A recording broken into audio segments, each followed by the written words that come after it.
बिस्मिल्लाहिर्रहमानिर्रहीम। बच्चों, आज हमने स्टार्ट करना है फर्स्ट ईयर का फिजिक्स का पहला चैप्टर, जिसका नाम क्या है भला? मेजरमेंट्स। इस चैप्टर में तकरीबन वही चीजें जो आप लोगों ने नाइन्थ में पढ़ी थी ना, स्टार्टिंग चैप्टर में वर्नियर कैलिपर्स पढ़े थे, स्क्रू गेज पढ़े थे, तो वही चीजें यानी फिजिकल क्वांटिटीज वो क्या होती हैं, मेजरमेंट्स के बारे में पढ़ेंगे। अनसर्टेनिटी क्या होती है, ठीक है, प्रिसीजन एक्यूरेसी क्या होती है, और कुछ नई चीजें इसमें इन्वॉल्व हो जाएंगी। जैसे एक टॉपिक है डायमेंशंस ऑफ फिजिकल क्वांटिटीज। तो चैप्टर बिल्कुल मुश्किल नहीं है। लॉन्ग क्वेश्चन के हिसाब से अगर देखा जाए तो ये चैप्टर जो है अगले दोनों चैप्टर्स के साथ एक कंबाइंड पेयरिंग में है। यानी जो पहला सवाल बनेगा ना आपके एग्जाम का, वो चैप्टर नंबर 1, चैप्टर नंबर 2 और चैप्टर नंबर 3 को मिला के बनेगा। लेकिन मेरी असेसमेंट ये है कि इस चैप्टर से लॉन्ग क्वेश्चन सिलेक्ट होने के चांसेस कम से कम है। इस चैप्टर से सिलेक्ट होंगे तो ऑब्जेक्टिव्स, इस चैप्टर से सिलेक्ट होंगे तो शॉर्ट क्वेश्चंस, न्यूमेरिकल्स हो सकते हैं। अब आते हैं कि इसका स्टार्ट, इसकी बेसिक क्या है। तो पहले तो ओवरऑल जो फिजिक्स है उसकी डेफिनेशन क्या पढ़ी हुई है हम लोगों ने? Branch of science that deals with matter, energy and there mutual relationship. मादा, तवानाई और इनका आपस में जो बामी इश्तराक है। मादा, भाई हर वो चीज जो हमें अपने सराउंडिंग में नजर आ रही है वो क्या है? मादा है। क्या डिफाइन करते हैं हम? हर वो चीज जो जगह घेरती है, वजन रखती है, ठीक है, उसे क्या बोलते हैं? मादा। आप जिन बेंचेस पे बैठे हुए हैं, आप जो खाना खा रहे हैं, आप जो कपड़े पहन रहे हैं, आप जो यूनिवर्स देख रहे हैं, नजर आने वाली, दिखाई देने वाली मेजोरिटी ऑफ द यूनिवर्स क्या है? मैटर है। मादे को एक जगह से दूसरी जगह मुंतकिल करने के लिए क्या चाहिए होती है? एनर्जी। तो वही मैटर और वही एनर्जी आपस में इंटरेक्ट कर रहे हैं। अब फिजिक्स को ना बच्चों पैमाइशों की दुनिया भी कहा जाता है। देखो, इंसान ने जमीन से चांद तक का सफर किया, अन्यवा तो नहीं ना किया। पहले पूरी पूरी पैमाइशें की, मेजरमेंट्स की कि रॉकेट को कहां से लॉन्च करना है, किस एलिवेशन पर लेकर जाना है, कहां से जमीन की ग्रेविटी की मदद से उसको स्पीड अप करना है, कब हम चांद के बिल्कुल, हमारा रॉकेट और चांद एक सफर करते करते आमने सामने आ जाएंगे और हमें वहां पे लैंड करना है। ये सारा कुछ पैमाइशों, मेजरमेंट्स की वजह से होता है। और जितनी भी क्वांटिटीज हैं, हम सबसे पहले बड़ी कैटेगरी उन्हें डिवाइड कर सकते हैं नॉन फिजिकल और फिजिकल। नॉन फिजिकल जो मेजर ना की जा सके, जैसे आपकी मदर को आपसे कितनी मोहब्बत है, या आप कोई शरारत करते हैं तो आपके पापा को आप पे कितना गुस्सा आता है, तो वो जो गुस्सा, वो जो मोहब्बत, वो जो इमोशंस हैं, वो मेजरेबल नहीं है। उनके लिए अभी तक कोई यूनिट नहीं बना, उनका कोई मैग्नीट्यूड डिफाइन नहीं हुआ। तो नॉन फिजिकल में हम डाल देते हैं वो सारे के सारे इमोशंस जिनकी मदद से हम जज्बात का इजहार करते हैं, वो नॉन फिजिकल हैं, वो मेजर नहीं किए जा सकते। तो फिर मेजर किया क्या जा सकता है? जो मेजर किया जा सके वो कहलाएगा फिजिकल क्वांटिटी। क्या कहलाएगा? Physical quantity. हर फिजिकल क्वांटिटी के पास तीन में से एक बात लाजमी हो सकती।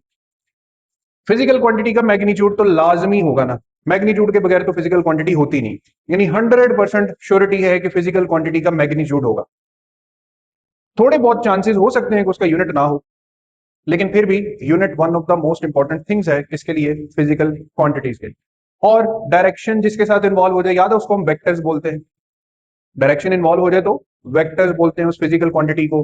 डायरेक्शन ना इन्वॉल्व हो तो उस फिजिकल क्वांटिटी को हम स्केलर बोलते हैं। अब मैग्नीट्यूड क्या होता है? मैग्नीट्यूड जस्ट एक नंबर है। जैसे एक मिसाल देता हूं, ग्रेविटेशनल एक्सेलरेशन। अब उसका नंबर क्या है? 9.8 उसका नंबर है। भाई क्या एक्सेलरेशन का यूनिट है? क्या लगता है ना यूनिट? क्या यूनिट है? मीटर पर सेकेंड स्क्वायर। क्या इसकी कोई डायरेक्शन है? बिल्कुल है। कौन सी डायरेक्शन है? डाउनवर्ड। तो देखो, फिजिकल क्वांटिटी, अभी तो मैंने ग्रेविटी सपोज की है, तो उसका नंबर भी निकल आया है, उसका यूनिट भी निकल आया है, और उसकी डायरेक्शन भी होती है। डिफरेंट क्वांटिटीज पे चले जाते हैं। हम बात कर लेते हैं मास की। मास का नंबर तो होता ही है। लेट्स से 10 किलो मास है, तो किलोग्राम मैंने बोल दिया ना, किलोग्राम क्या हो गया? लेकिन इसकी कोई डायरेक्शन नहीं होती।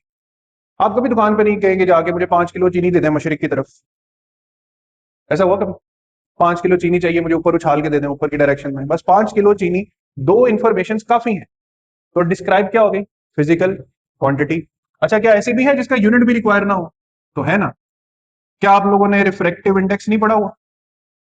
मिरर्स और स्फेरिकल मिरर्स के टॉपिक में, चैप्टर में, n = c/v पढ़ा हुआ ना?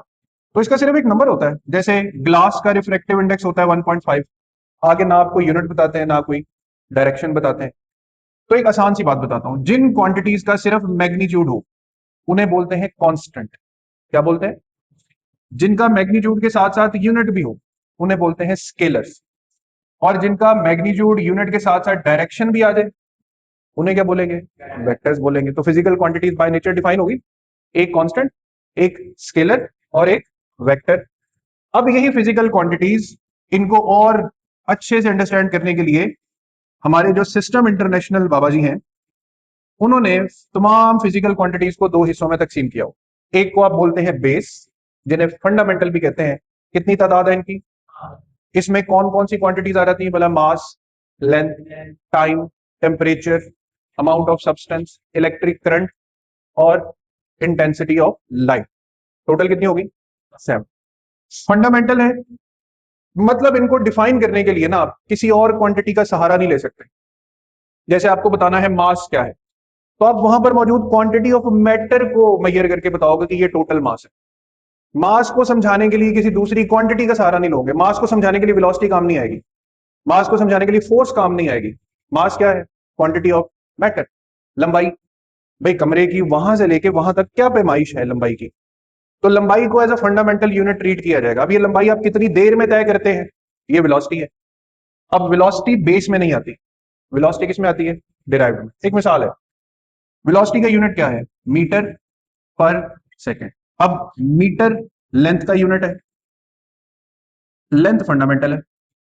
सेकेंड टाइम का यूनिट है, टाइम फंडामेंटल है।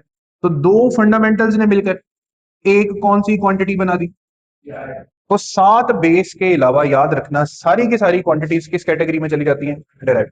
हत्ता के दो बड़ी अहम क्वांटिटीज, एक का नाम है रेडियन और एक का नाम है स्टी रेडियन। रेडियन सर्कल में मौजूद एंगल्स और स्टी रेडियन स्फीयर में मौजूद एंगल्स को मेजर करने के काम आता है। 1995 से पहले इनके अलग कैटेगरी थी, सप्लीमेंट्री यूनिट्स कहते थे इनको। लेकिन 1995 के बाद, 1995 के बाद इनको भी उठा के किस कैटेगरी में डाल दिया है? Derive quantity. अब ये सारी की सारी कहानी किसकी है? डिराइव क्वांटिटीज की है। तो quantities are non physical and जो मेजरेबल है वो कौन सी है? मेजरमेंट में मैग्नीट्यूड होता है, यूनिट होता है, डायरेक्शन। क्वांटिटी अकेले मैग्नीट्यूड के साथ हो तो कांस्टेंट, मैग्नीट्यूड यूनिट हो तो स्केलर, मैग्नीट्यूड यूनिट डायरेक्शन हो रहे तो vector. Physical quantities divided into two categories, base and base 7 fundamental. ये आपने याद कर लेनी है, ये इसलिए याद कर लेनी है कि आगे एक टॉपिक आएगा डायमेंशंस वाला, उसमें ये सारी बार बार काम आएंगी हमें। डिराइव क्वांटिटीज 7 के अलावा जो भी फिजिक्स में आपको क्वांटिटी मिल रही है, नजर आ रही है, वो किस कैटेगरी में चली जाएगी? डिराइव। वो हम चैप्टर बाय चैप्टर याद करते रहेंगे। जैसे हमारे सामने मोमेंटम आ जाएगा तो उसको याद कर लेंगे, एंगुलर मोमेंटम आ जाएगा उसे याद कर लेंगे, फोर्स को जब जरूरत पड़ी, आमद हुई तो फोर्स भी याद कर लेंगे। अब सिस्टम इंटरनेशनल आपको कुछ चीजों के लिए बेटा बाउंड करता है। बाउंड कैसे करता है? वो कहता है कि जितनी भी फिजिकल क्वांटिटीज हैं पूरी दुनिया में, उनके मल्टीपल यूनिट्स हैं। जैसे मास है, मास का यूनिट आप लोग ने अल मशहूर क्या पढ़ा हो, लेकिन यहां से किलो हटा दो तो ग्राम भी तो यूनिट है ना। और एक यूनिट स्लग भी होता है, ये आपने कभी शायद ना सुना हो। ये एक ब्रिटिश सिस्टम में मास का यूनिट है स्लग।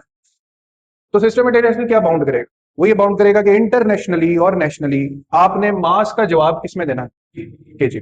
लेंथ के और यूनिट्स हैं, है ना? मीटर भी है, सेंटीमीटर भी है, फुट भी है, गज भी है, बहुत सारे यूनिट्स हैं। बट हम बाउंड किस पे हैं? मीटर पे। फोर्स का यूनिट न्यूटन होता है, फोर्स का एक और यूनिट भी होता है डाइन्स। अब डाइन एक ऐसे सिस्टम में, अब यहां से सिस्टम्स पे चले जाते हैं। यूनिट्स के सिस्टम ना, ऐसा ही सिस्टम दो हिस्सों में डिवाइड होते हैं, एमकेएस और सीजीएस। एमकेएस आसान लफ्जों में बड़े यूनिट्स, सीजीएस आसान लफ्जों में छोटे यूनिट्स। एमकेएस का मतलब है मीटर किलोग्राम सेकंड, सीजीएस का मतलब है सेंटीमीटर यानी मीटर से छोटे वाला यूनिट, किलोग्राम की बजाय ग्राम, सेकंड विल रिमेन सेकंड। तो बड़े यूनिट्स और छोटे यूनिट्स, एसआई सिस्टम किस पे बाउंड करता है? एमकेएस पे। तो आपने याद रखना है कि जो डाइन है ये फोर्स का सीजीएस यूनिट। तो अगर किसी न्यूमेरिकल का आंसर फोर्स की सूरत में आ रहा है तो आपने क्या सिंबल यूज करना है? न्यूटन यूज करना है, डाइन का इस्तेमाल नहीं करना। टेम्परेचर के और यूनिट्स कौन से होते हैं? Kelvin, Fahrenheit, degree, Celsius. तो ज्यादा जो एसआई सिस्टम में यूजेबल टेम्परेचर है वो क्या है? केल्विन। एनर्जी अर्ज भी होती है, जाउल भी होती है, इलेक्ट्रॉन वोल्ट भी होती है, बट यूज क्या करना है? And so on. इस तरह ही हर फिजिकल क्वांटिटी जब आपके सामने आए तो आप जरूर परखें कि भाई तुम्हारे और कौन कौन से यूनिट, गूगल कर लें, चैट जीपीटी कर लें, जेमिनी कर लें, जिस पे भी मर्जी जाकर देख लें, भाई बताओ इस क्वांटिटी के और कौन कौन से यूनिट्स हैं। जो भी यूनिट्स हो, डजेंट मैटर, आपने बाउंड किस पे रहना है, एसआई सिस्टम। फिर आ जाओ, एक बड़ा इंपॉर्टेंट टॉपिक है साइंटिफिक नोटेशन। साइंटिफिक नोटेशन से हटके पहला नाम होता है स्टैंडर्ड नोटेशन।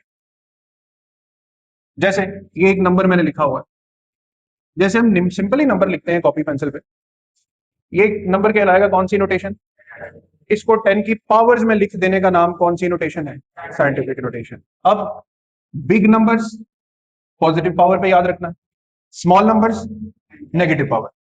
अब तरीकेकार क्या है, बड़ा आसान देसी सा तरीका है, उसको याद रखना है आपने। जहां भी नंबर खत्म होता है वहां पे क्या आता है, डेसिमल। आपने वो डेसिमल उठाना है और उसको फर्स्ट नॉन जीरो नंबर के बाद लगा देना, यानी 2 के बाद लगा देना है, इसे आगे नहीं लेकर आना, पहले नॉन जीरो नंबर के बाद। ये क्या बन गया, 2.9। अब 10 रेज टू द पावर। अब देखो यहां पर एक प्याला सा बन गया, इस प्याले में नंबर गिनो कितने आ रहे, 1 2 3 4 5 6 7 और 8, तो 10 की पावर होगी +8, 10 की पावर क्या हो जाएगी, +8। इसी नंबर को राउंड ऑफ करके 3 मल्टीप्लाई बाय 10⁸ भी लिखते हैं, और इसके साथ बच्चों मीटर पर सेकंड लगा दें, तो किसको नहीं पता कि ये स्पीड ऑफ लाइट है, पढ़ी हुई है ना speed of light, 3 multiply bye 10⁸8। तो कितना आसान किया हमें साइंटिफिक नोटेशन ने नंबर याद रखना। अब ये नंबर 299792458, मुझे तो रट्टा लगा हुआ है, लेकिन आपको लगाने में 5-6 मिनट लग जाएंगे। उसकी बनिस्बत जब मैंने एक दफा ही बोल दिया 3 × 10 की ताकत 8, कितना टाइम लगा याद करने में, कोई टाइम नहीं लगा। तो ये फायदा है साइंटिफिक नोटेशन का। और सिर्फ यही फायदा नहीं है, और भी बहुत से फायदे हैं, बताता हूं। स्मॉल नंबर्स क्या रहते हैं, स्मॉल नंबर देखने में ही पता चल रहा है कि बहुत छोटी वैल्यू, बैंक से सारे पैसे निकालनी है, सारे पैसे निकालनी है, एंड पे बैंक में लिखा नजर आ रहा है 0.03 रुपीज, ना वो निकाले जा सकते हैं, ना वो किसी काम में लाए जा सकते हैं। वो 0.03 रुपीज का क्या करना है, कुछ भी नहीं करना। लेकिन वहां तो कुछ नहीं करना, बट फिजिक्स में every small numbers sometime matters more than the bigger numbers. जैसे इलेक्ट्रॉन का मास है, इलेक्ट्रॉन का मास होता है जी 0.1 2 3 4 5 6 7 8 9 10 11 12 13 14 15 16 17 18 19 20 21 22 23 24 25 26 27 28 29 30 एंड सो ऑन। आप में से कोई गवारा करेगा कि जब कभी इलेक्ट्रॉन का न्यूमेरिकल आए तो आप इस तरह से लिखना पसंद करें। हम इलेक्ट्रॉन का मास लिखते हैं 9.1 × 10⁻⁻31 kg, सबको याद। तो साइंटिफिक नोटेशन। अब कौन स्टैंडर्ड नोटेशन के जतन उठाए, एक पहले 30 जीरो लगाए, फिर 91 लिखे, पूरा 1 मिनट लगता है इसको लिखने में, और ये चंद सेकंड की बात है। तो ये कौन सी नोटेशन है, स्टैंडर्ड। ये कौन सी है, साइंटिफिक। डेसिमल उठाया पहले नॉन जीरो नंबर के बाद, तो ये नंबर क्या बन गया, 3.1। यहां पे लिख देते हैं 3.1 × 10⁻⁴ उस प्याले में नंबर गिन लो, 1 2 3 4 5, और ये वाला नंबर भी गिनना है, माइनस। तो ये हमारे पास हो गया स्टैंडर्ड नोटेशन और साइंटिफिक नोटेशन। अब इसका मैं सबसे बड़ा फायदा बताता हूं आपको। देखो बच्चों, आप लोगों ने एफएससी के एग्जाम्स के बाद देने हैं एंटी टेस्ट के पेपर्स। एंटी टेस्ट में कैलकुलेटर अलाउ नहीं होता, कैलकुलेटर अलाउ।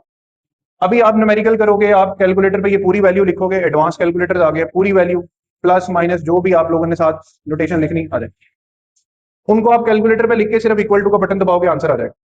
बट ये इक्वल टू एंटी टेस्ट में जाके क्या करोगे, वहां पे कैलकुलेटर अलाउड नहीं है।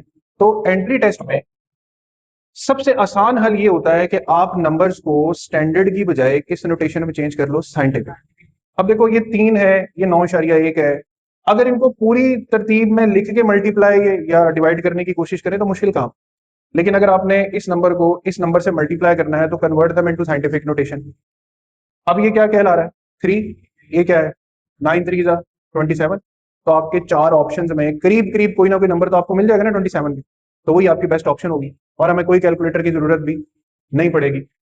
यहां पर एक छोटी सी बात समझना बहुत जरूरी है कि हम साइंटिफिक नोटेशंस में 2 पावर्स हो, 10⁻⁶, 10⁻⁵, तो इसका रिजल्टेंट आंसर 10 क्या है, 11। यानी आपने पढ़ा है कि बेसिस सेम हो तो पावर्स क्या हो जाती है, ऐड हो जाती है। लेकिन अगर मैं यहाँ पे लिखूं 3 multiply by 10⁻³ plus 4 multiply by 10 raise to power 4। तो बच्चों इसका हरगिज मतलब 7 इंटू 10 रेज टू पावर 7 नहीं है। हरगिज मतलब 7 इंटू 10 रेज टू पावर 7 नहीं है। जो पहली अप्रोच जेन में आती है उसके मैं आपको आसान हल बताता हूं। देखो 3 ज़रब 10 की ताकत 3 का मतलब 3000 है। 4 ज़रब 10 की ताकत 4 का मतलब 40,000 है। आपके पास टोटल पैसे कितने हुए? 43,000। लेकिन अगर आपने वो अप्रोच लगाई 3 प्लस 4 कितना हो गया? 7। 3 प्लस 4 10 इज टू पावर 7। बेटा इतने पैसों का मतलब 1 2 3 4 5 6 7, इतने पैसों का मतलब है कि आप पाकिस्तान के बिलियन ईयर्स में शुमार हो रहे हैं। मिलियन ईयर या बिलियन ईयर में शुमार हो रहे हैं। कहाँ 43,000 रुपए जिससे आप बाहर निकले, मेन रोड पे जाएं, शॉपिंग करके वापस आए, खत्म। और कहाँ इतने पैसे कि आप 1 2 गाड़ियां खरीद सकते हैं। तो साइंटिफिक नोटेशन में ये वाले ब्लंडर्स नहीं करने कि 3 into 10 is to power 3 plus 4 into 4 का मतलब 7 इंटू 10 इज टू पावर 7 है। इसको कैसे डील करना है? Very simple, very easy. आपने इन दोनों में से जो छोटी पावर है ना वो बाहर कॉमन ले जाना। यानी अगर मैं यहां से बाहर ले जाऊं 10 रेज टू पावर 3, तो ये क्या बच गया?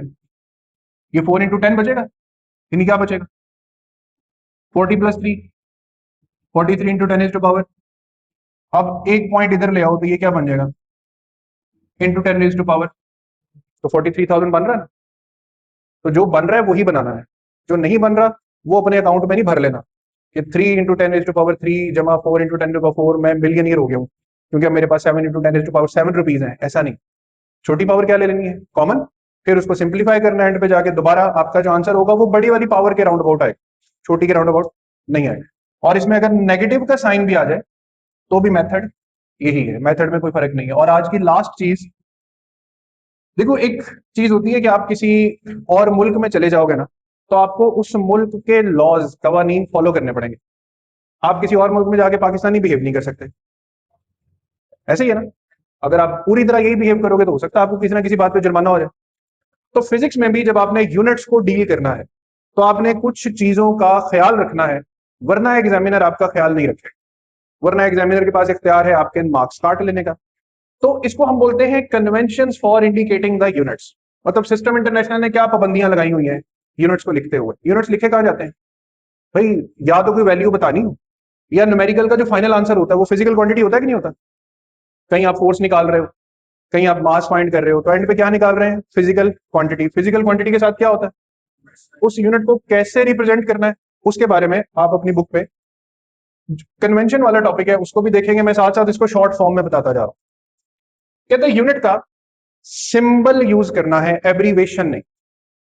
सिंबल यूज करना है, एब्रीवेशन नहीं। आसान जवाब, एक एक मिसाल के साथ चलेंगे, हम लंबा काम नहीं करेंगे। करंट का यूनिट क्या होता है मुझे बताओ? एम्पेयर। तो कहता है आपने एम्पेयर का ए यूज करना है, ए एम पी नहीं लिखना। कहानी समझ आ गई? सिंबल यूज करना है, ए एम पी यानी मुखफ्फफ, एब्रीवेशन का इस्तेमाल नहीं करना। दूसरा पॉइंट, आसान लफ्जों में, मैंने न्यूटन भी लिखा है फिर न्यूटन भी लिखा है। कहता है अगर आपने साइंसदान का नाम लिखना है तो दो तरीके हैं। पूरा लिखना है तो कोई आपने प्रॉपर नाउन, कॉमन नाउन वाली इंग्लिश नहीं यूज करनी। न्यूटन अगर जो खास नाम है, और इंग्लिश में खास नाम को क्या लिखते हैं? कैपिटल। कहता है खास होने के बावजूद भी पूरे नाम में कैपिटल लेटर नहीं होना चाहिए। पूरा लिखना है तो कैपिटल नहीं होना चाहिए, सिंबल लिखना है तो कैपिटल होना चाहिए। और कोई सिंबल है जो कैपिटल है आपकी नजर में? केल्विन का के क्या होता है? कैपिटल है। पास्कल का पी क्या होता है? वॉट का डब्ल्यू क्या होता है? तो पढ़े हुए ना सारे। हमेशा जब भी साइंटिस्ट के नाम पे पढ़ा है, क्या पढ़ा है? Capital letter. तो पूरा नाम लिखना है तो छोटे लेटर्स, सिंबल लिखना है तो कैपिटल लेटर, दोनों बातें चलती। अपराइट फॉन्ट स्टाइल इसको कहते हैं। जब आप किसी लेटर को बिल्कुल सीधा लिखते हो ना, इसको अपराइट बोलते हैं। और थोड़ा सा टेढ़ा करके लिख दोगे जिसको इटैलिक बोलते हैं। मोटा करके लिख दोगे तो बोल्ड बोलते हैं। तो हमें क्या अलाउड है? वो कहता है कि आपने यूनिट को सिर्फ इस तरह लिखना। किस तरह? अपराइट, सीधा। कोई दरमियान में रॉकेट साइंस, कोई एंगल उंगल नहीं डालना उसके अंदर। फिर Plurals not allowed. 1 millimetre enough है। अगर ये 10 भी है तो 10 भी मिलीमीटर ही लिखना, 10 मिलीमीटर नहीं लिखना। 10 मिलीमीटर प्लूरल फॉर्म अलाउड नहीं है। स्पेस और नो स्पेस, ये याद रखने का तरीका भी स्पेस के वर्ड से। नो स्पेस, अगर आपने कोई प्रीफिक्स यूज करना है जैसे सेंटी, उसके साथ मीटर लिखना है तो जोड़ के लिखना है, प्रीफिक्स के साथ यूनिट को जोड़ के लिखना है, मतलब नो स्पेस।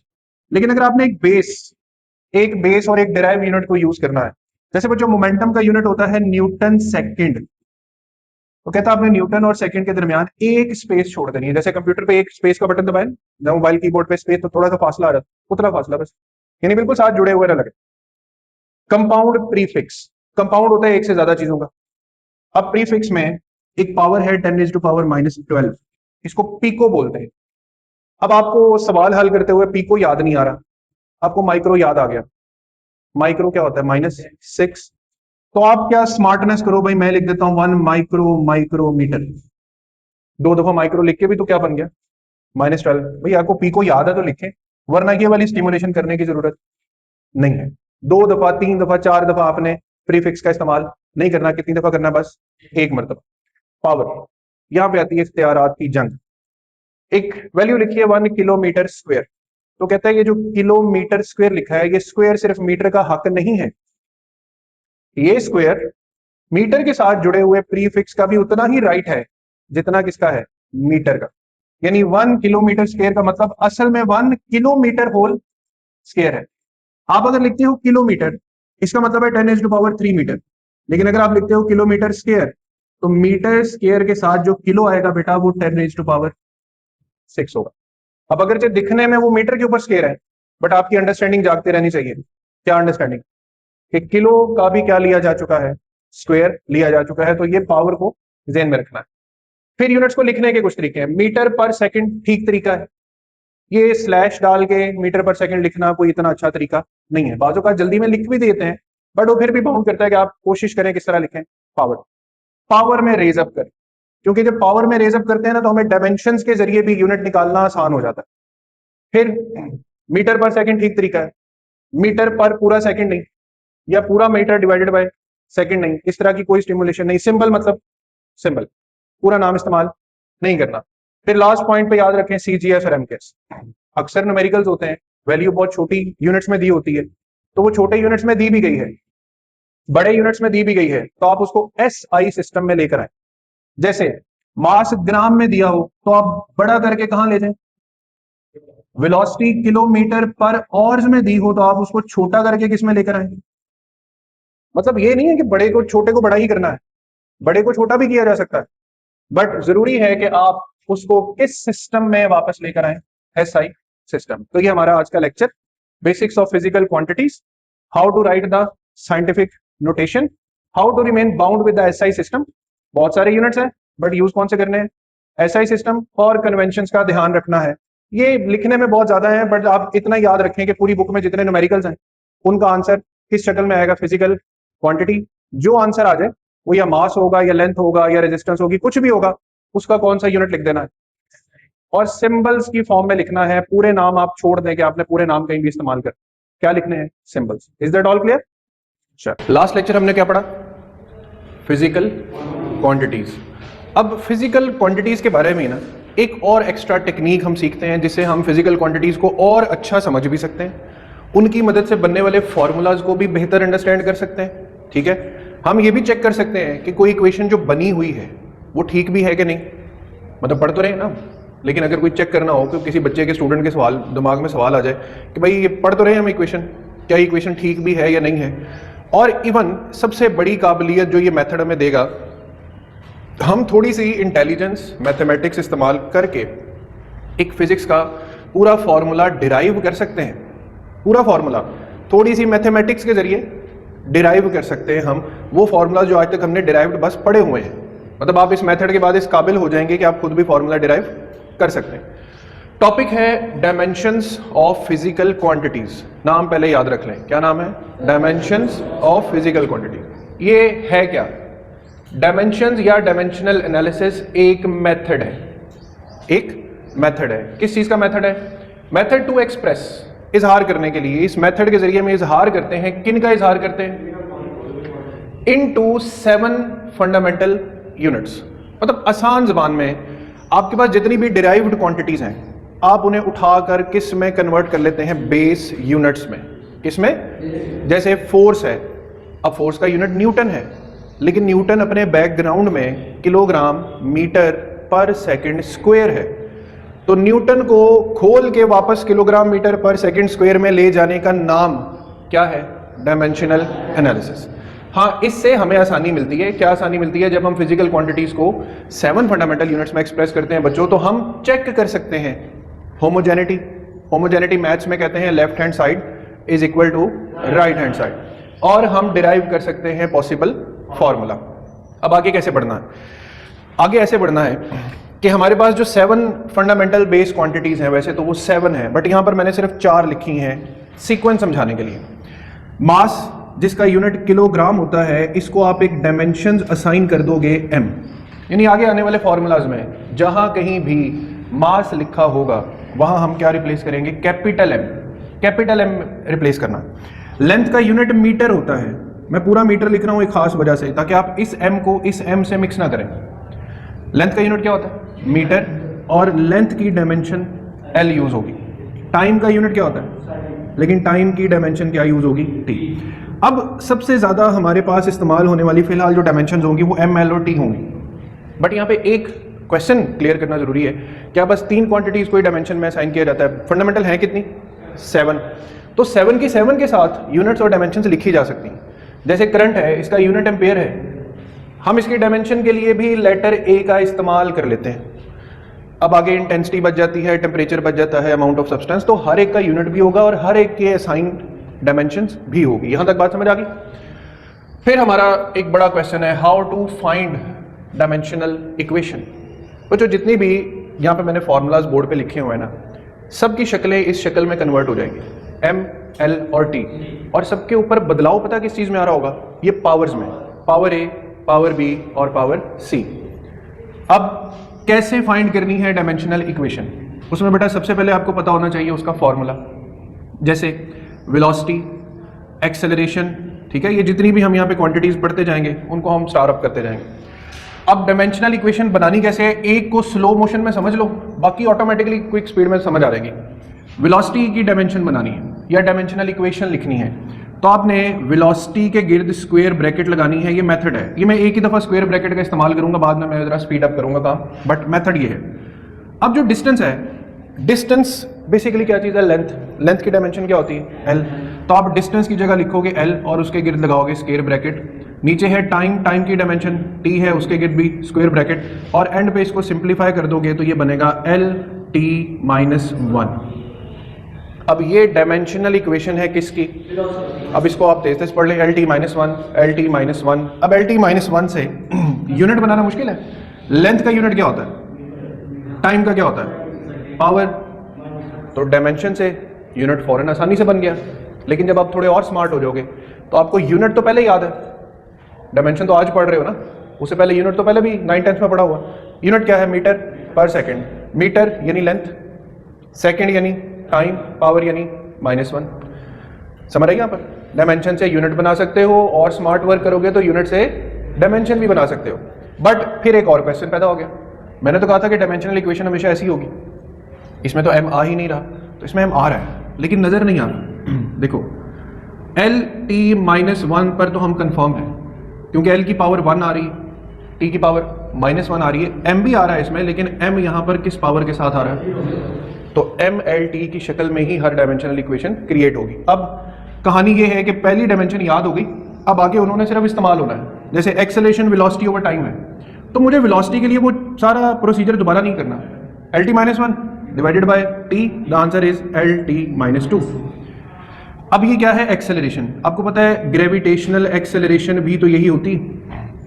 तो आगे कहीं फॉर्मूलाज में जहां पे कहीं A यूज हो या जहां कहीं G का इस्तेमाल हो, डायमेंशन सेम यूज होगी। क्या बोला? LT-2। मिसाल है, 2 मिसालें देता हूं। Force F is equal to ma। अब m यहां पर आ गया तो कैपिटल M, और A की जगह LT। तो ये क्या डायमेंशन होगी? फोर्स की। अब ये अकेली फोर्स की डायमेंशन थोड़ी, फोर्स की कौन सा एक शक्ल है? फोर्स ऑफ फ्रिक्शन भी फोर्स है, सेंट्रीपिटल फोर्स भी, ग्रेविटेशनल फोर्स भी, इलेक्ट्रिक फोर्स भी, न्यूक्लियर फोर्स भी, जितनी भी चीज़ों का नाम क्या है? फोर्स। उन सब की डायमेंशन क्या है?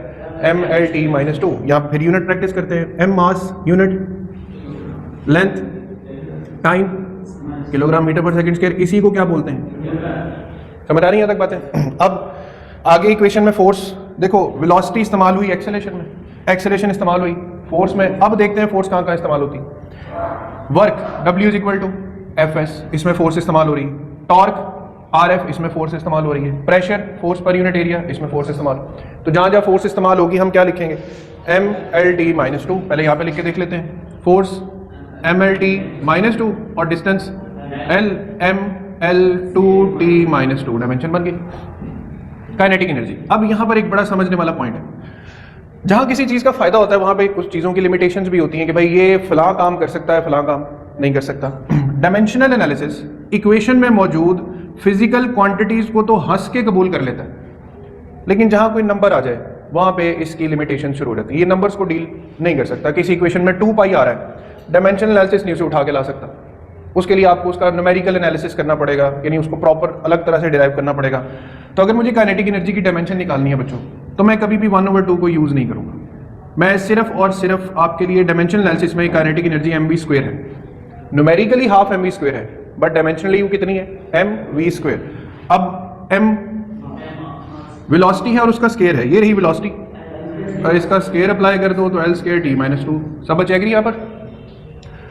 ये क्या डायमेंशन है, ML2T-2। ये क्या डायमेंशन है, ML2T-2। आगे कौन सी एनर्जी, m, h क्या होता है, लेंथ, ग्रेविटी बताओ, ये मैंने बताया L-T-2, शाबाश। तो ये भी क्या बन गया, ML²T-2, फिर वही डायमेंशन आई जा रही है। लास्ट भी ट्राई करते हैं, टॉर्क RF है, पहले F बता दो, ML-T-2, R लेंथ, रेडियस होता है ना, ML²T-2। यहां पर मैंने क्या समझाने की कोशिश की कि मुख्तलिफ क्वांटिटीज हैं, वर्क, काइनेटिक, पोटेंशियल, टॉर्क, लेकिन अगर आप पूरा फोकस करें सब की डायमेंशंस क्या आ रही हैं, सेम आ रही। तो देयर आर फिजिकल क्वांटिटीज जहां उनके नाम अलग अलग हो सकते हैं बट उनकी डायमेंशंस क्या हो सकती हैं, सेम हो सकती हैं। Momentum P is equal to mv, m की जगह m, वेलोसिटी L-T-1, डायमेंशन बन गई। मोमेंटम का ही एक फर्स्ट कजन होता है इंपल्स। ये जब टॉपिक आएगा तब डिटेल में पढ़ेंगे क्या होता है। इंपल्स का फॉर्मूला है force multiply by time. Force की डायमेंशन, शाबाश, ML-T-2, और टाइम की डायमेंशन ये T और -2, ये क्या बन जाएगा, ML-T-1, यही बन गई। तो मोमेंटम और इंपल्स दोनों की डायमेंशंस क्या होती हैं, सेम होती हैं।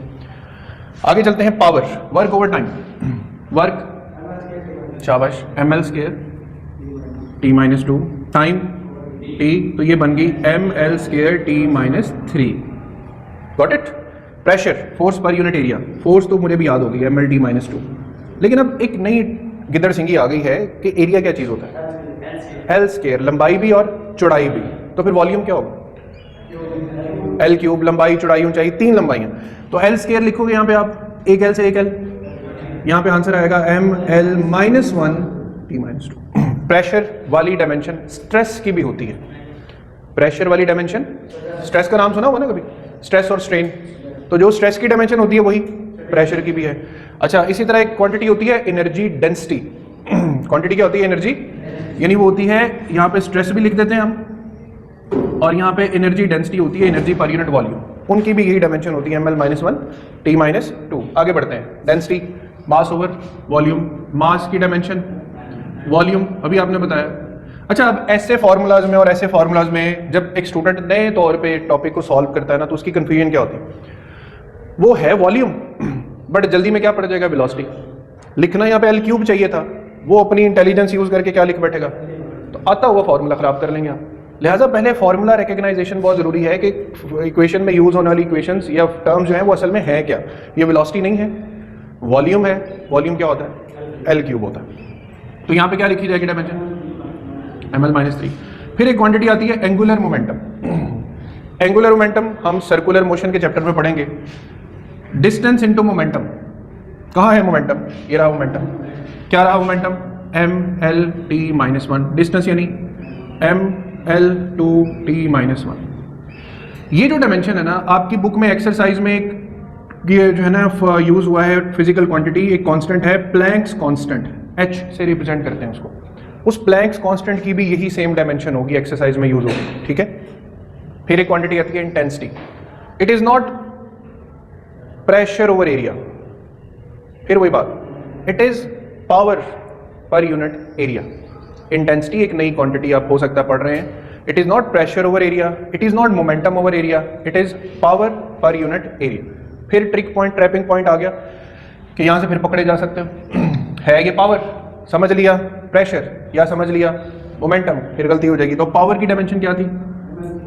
ml² t - 3 और एरिया l² से l², तो वेरी सिंपल mt - 3।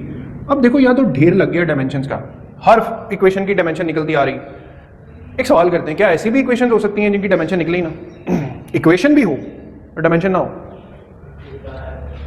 आप सब बच्चों ने एक इक्वेशन पढ़ी है, refractive index, n = c/v। c speed of light है, स्पीड है तो डायमेंशन होगी lt - 1। v वेलोसिटी है तो डायमेंशन होगी, दोनों क्या हो जाएंगे? जवाब क्या आएगा? क्या इसकी कोई डायमेंशनल इक्वेशन नहीं होगी? होगी ना, mlt होगा और तीनों की पावर क्या है। लेकिन हम फिर भी इसको डायमेंशनलेस क्वांटिटी कहेंगे। क्या कहेंगे? तो ऐसी इक्वेशन जिनमें ऊपर और नीचे एक जैसी क्वांटिटीज हों, उनकी कोई डायमेंशन नहीं होती, या यूं कह लो उनकी डायमेंशन क्या होती है? 1। उनके अंदर mlt की पावर्स क्या होती हैं? 0 होती है। यहाँ तक सारा पलंदा समझ आ गया मैंने क्या समझा? अब आपको कोई भी इक्वेशन आए, पहले ठहर के उस इक्वेशन की टर्म्स को समझें, फिर उनसे कंसर्न mlt को पुट कर दें। और अब सबसे मजे की चीज, आप इक्वेशन की लेफ्ट और राइट हैंड साइड को चेक कर सकते हैं कि इक्वेशन दुरुस्त है या नहीं। जैसे एक इक्वेशन मैंने यहाँ पे लिखी है, ये इक्वेशन किस चीज की है?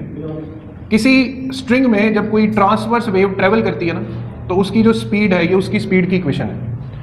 v वेलोसिटी, f है फोर्स ऑफ टेंशन, आपने कितनी जोर से तार को खींचा हुआ। गिटार की तारों को लूज रखते हैं कि टाइट रखते हैं? तो टाइटनेस की असल वजह होती है कि वहां पे स्पीड एक हाई फैक्टर में रहे। फिर मास के स्ट्रिंग भारी है या हल्की है? गिटार में सारी स्ट्रिंग्स एक जैसी होती हैं?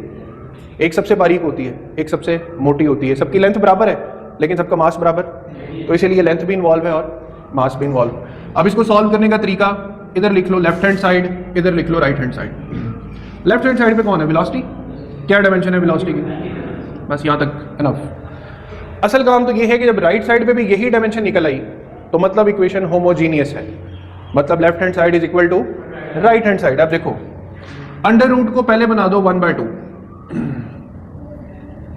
अब फोर्स की डायमेंशन mlt - 2, लेंथ की डायमेंशन l, मास की डायमेंशन m, m से m, ये बना lt - 2, बल्कि l2 t - 2 और पावर।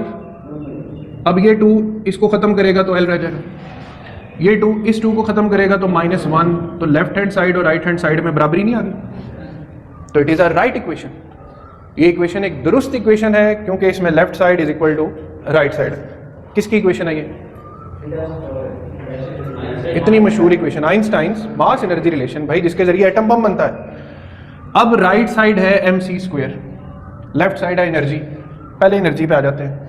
ये रही थी ना काइनेटिक एनर्जी, पोटेंशियल एनर्जी, ये दोनों की डायमेंशन सेम है, तो एनर्जी किसी भी शक्ल में हो डायमेंशन यही होगी, ml² t - 2। तो लेफ्ट साइड क्या है? ml² t - 2। अब राइट साइड पे देखते हैं, m मास, c मैंने यहाँ पे स्पीड ऑफ लाइट बताया था, lt - 1। तो ये lt - 1 का भी क्या है? तो क्या बन गया? ml² t - 2। Left hand side = right hand side.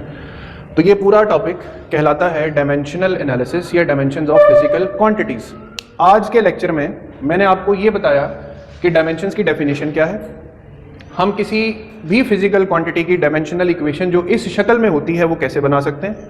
फिर मैंने आपको ये बताया कि फिजिकल क्वांटिटीज जो हैं उनकी जो डायमेंशंस हैं, डायमेंशनल इक्वेशन, उनमें पावर्स बदलती रहती हैं। आप डायमेंशन की मदद से यूनिट बना सकते हो और स्मार्ट हो जाओगे तो यूनिट की मदद से डायमेंशन भी बना सकते हो। अब एक बड़ी मजे की इंपॉर्टेंट सी चीज, बस लास्ट वन, कि हमारे पास एक फॉर्मूला आ जाए F = Gm1m2/r²। यहां पर एक 1/2 आया था, 1/2 एक कांस्टेंट है, लेकिन आपको पता है यहां पे G भी एक कांस्टेंट है। 1/2 की डायमेंशन नहीं होती, G की होती है। तो कांस्टेंट्स दो तरह के होते हैं, एक इस नस्ल के जो डायमेंशन लेस कांस्टेंट होते हैं, जो नंबर्स की तरह होते हैं, ठीक है। आप मुझे ये बता सकते हैं क्या G का यूनिट होता है? तो बच्चों आसान खुलिया, जिसका यूनिट होता है ना उसकी डायमेंशन भी होगी। कितना आसान काम। जिसका यूनिट होता है उसकी डायमेंशन भी होगी। 1/2 का कोई यूनिट होता है? नहीं होता, तो उसकी कोई डायमेंशन भी। तो हर वो क्वांटिटी जिसका यूनिट होगा उसकी डायमेंशन भी होगी। अब जी की डायमेंशन आपसे कह दिया जाए फाइंड करें, तो आप जी को अलग करें इक्वेशन से। यहाँ पे लिखें F R square divided by m1 m2। F अब तो रट गई होगी, mlt -2। आर स्क्वायर मतलब 2 दफ़ा m है तो 2 दफ़ा m लिख दो, एक m से एक m। अब ये m ऊपर आएगा तो पावर l और l स्क्वायर l क्यूब और t -2, that is the dimensional equation of gravitational constant. तो ये वेरिएबल कांस्टेंट है, यानी ये कांस्टेंट विद डायमेंशंस है और ये कांस्टेंट्स विदाउट डायमेंशंस। यहाँ तक ऑल क्लियर? आज का लेक्चर समझ आ गया? कल के लेक्चर में हम सीखेंगे कि हम डायमेंशंस की मदद से कोई फॉर्मूला कैसे डिराइव कर सकते हैं। डिराइविंग अ पॉसिबल फॉर्मूला में लेट्स से आपके पास एक सिंपल पेंडुलम की एग्जांपल है, जो बुक में भी एज इट इज गिवन है कि ये एक सिंपल ओरिजिनल पोजीशन है। ये उस सिंपल पेंडुलम की एक डिस्प्लेस कंडीशन है। एंगल थीटा बन रहा है, मास m है, डाउनवर्ड एक्ट कर रही gravity and l is the length of the simple pendulum. अब हमें time period of simple pendulum का फॉर्मूला डिराइव करना है। तो डिराइविंग स्टेप्स क्या हैं? स्टेप जो आपने फॉलो करना है वो ये कि आपने जो चीज फाइंड करनी है, let's say time period find करना है, तो इसको प्रोपोर्शनल ले लेना है इन 4 चीज के। Time is proportional to mass, angle theta, length and gravity. Step number 1, आपने सब क्वांटिटीज को प्रोपोर्शनल ले लेना है टाइम के। इस चीज से घबराना नहीं है कि ये m और थीटा तो एक्चुअल फॉर्मूला में होते, तो फिर ये m और थीटा कैसे एग्जिस्ट कर रहे हैं। तो वॉच स्टेप नंबर 2, आपने हर क्वांटिटी के ऊपर एक कंसीडर करना है। Let's say mass power a, theta power b, length power c and d। तो ये स्टेप नंबर 2 हो जाएगा। स्टेप नंबर 3 में आपने एज अ डायमेंशन और प्रोपोर्शनलिटी कांस्टेंट को खत्म कर देना। टाइम की dimension equals to a constant. अब इस कांस्टेंट के बारे में डायमेंशन एनालिसिस कोई इंफॉर्मेशन नहीं देता, तो लिहाजा हम इसको c ही लिख देंगे। मास की डायमेंशन है पावर्ड एज a। थीटा की कोई डायमेंशन नहीं होती। थीटा बेसिकली क्या होता है? थीटा की इक्वेशन होती है पर r। s भी डिस्टेंस है, लेंथ, r भी डिस्टेंस है, length. its dimension will be l -1, or you can write it as l power 0 into b। फिर actual length power c, gravity की डायमेंशंस lt -2 पावर d। होगा ये कि at the end अब हमें करना क्या है, हमें इन पावर्स की वैल्यूज फाइंड करनी। a will be equal to, b will be equal to, c will be equal to and d will be equal to। ये पावर्स किस किस नंबर के इक्वल आएंगे। एक चीज कि b 0 से मल्टीप्लाई होकर 0 हो रहा है, सो हम एक पावर डायरेक्ट यहां पर साइड पे लिख लेते हैं कि b बिकम्स इक्वल्स टू 0। अब नंबर 4 में करना है कंपैरिजन। देखें, लेफ्ट साइड पे टाइम है, राइट साइड पे भी टाइम है। लेफ्ट साइड पे जबकि राइट साइड पे मास है। तो स्टेप नंबर 4 में आप क्या करें, जो क्वांटिटीज एग्जिस्ट नहीं कर रही उनकी पावर्स कंसीडर करने 0। m पावर 0 यानी 1, l पावर 0 यानी 1, जबकि t एग्जिस्ट कर रहा है with the power 1। c constant as it is, m power a, l power 0 और simple b is equal to 0 पहले से ही लिखना है, l power c and lt -2 power b। अब आपने करना है step number 5 is for comparison। Left side पे मास, पहले आप कंपेयर कर लें मास को। लेफ्ट साइड पे मास की पावर है 0 और राइट साइड पे एक ही मास एग्जिस्ट कर रहा है, उसकी पावर है a। आपको बहुत क्लियरली मिल गया कि a is equal to 0। a भी 0 और b भी 0। इट मींस फाइनल में ना तो कोई काम मास का है और ना कोई काम थीटा का है। a is equal to 0 and b is equal to 0। Next चीज आप कंसीडर करें, कंपेयर करें लेंथ को। लेफ्ट साइड पे लेंथ पावर है 0 और राइट साइड पर इस फैक्टर को कैंसिल कर दें। इस साइड से देखें, लेंथ की पावर c भी है और लेंथ की पावर d भी है, तो c plus d are the powers on right side of length. लेकिन देखिए अब ना तो सी की वैल्यू पता है ना डी की वैल्यू पता है, इसका मतलब आप इस इक्वेशन को यूज नहीं कर सकते। सो प्रोसीड द थिंग्स। अब आप कंपेयर करें टाइम को, साइड पे टाइम पावर है 1 और राइट साइड पे है -2d। So you get an answer t is equal to -1/2। इस पावर की वैल्यू यहां रिप्लेस कर -1/2। अब d की वैल्यू यहां रिप्लेस करें तो c इज इक्वल टू +1/2। फिर रिपीट कर रहा हूं मैं स्टेप्स को। टाइम आपने किया, लेफ्ट साइड पे टाइम पावर 1 है, राइट साइड पे पावर -2d है, तो you got the value of d -1/2। इसी d की वैल्यू को पिछली लेंथ की इक्वेशन में put, will get the answer of c। तो c इज इक्वल टू +1/2। अब हम चीजों को सिंप्लीफाई करते हैं इस इक्वेशन को यूज करके। Period is equal to a constant m power 0, theta power 0, l power +1/2 and g power 1/2। Time period is equal to constant, length power 1/2 और g को अगर आप नीचे ले जाएं तो ये भी +1/2 हो जाएगा। t is equal to constant, length over gravity whole power 1/2, time period becomes equal to constant under L over G. So here you have derived an equation for time period of simple pendulum। और पिछले step में मैं इसे dimensionally consistent कर चुका हूं। बिस्मिल्लाहिर्रहमानिर्रहीम। बच्चों, नेक्स्ट जो अब हमारा लेक्चर है, ये फिजिक्स में एक बड़ा ट्रिकी सा टॉपिक है। आप लोगों ने मैट्रिक में इंस्ट्रूमेंट्स तो पढ़ लिए हुए हैं, मीटर रॉड भी पढ़ा, वर्नियर कैलिपर भी, स्क्रू गेज भी। तो ये उन्हीं से रिलेटेड दो टॉपिक्स हैं जिन्हें हमने मिला के पढ़ना है। एक जिसे बोलते हैं अनसर्टेनिटी, और एक इसी का एक अगला हिस्सा शुरू हो जाएगा सिग्निफिकेंट फिगर्स। अनसर्टेनिटी क्या है? देखो, आपके पास जो किताब है, आपसे बोला जाए कि इस किताब के सफे गिनने हैं, तो आप 100% एक्यूरेसी के साथ पेजेस काउंट कर दोगे कि सर किताब में 257 पेजेस हैं। ठीक है, एग्जैक्ट नंबर आपने मुझे बता दिया। लेकिन अगर मैं आपसे कहूं कि इस एक पेज की लेंथ, लंबाई नाप के बताओ, या किताब की थिकनेस मेजर करके बताओ, तो आपका पाला पड़ेगा इंस्ट्रूमेंट्स के साथ। अब हाथ तो नहीं यूज कर सकता ना हर कोई।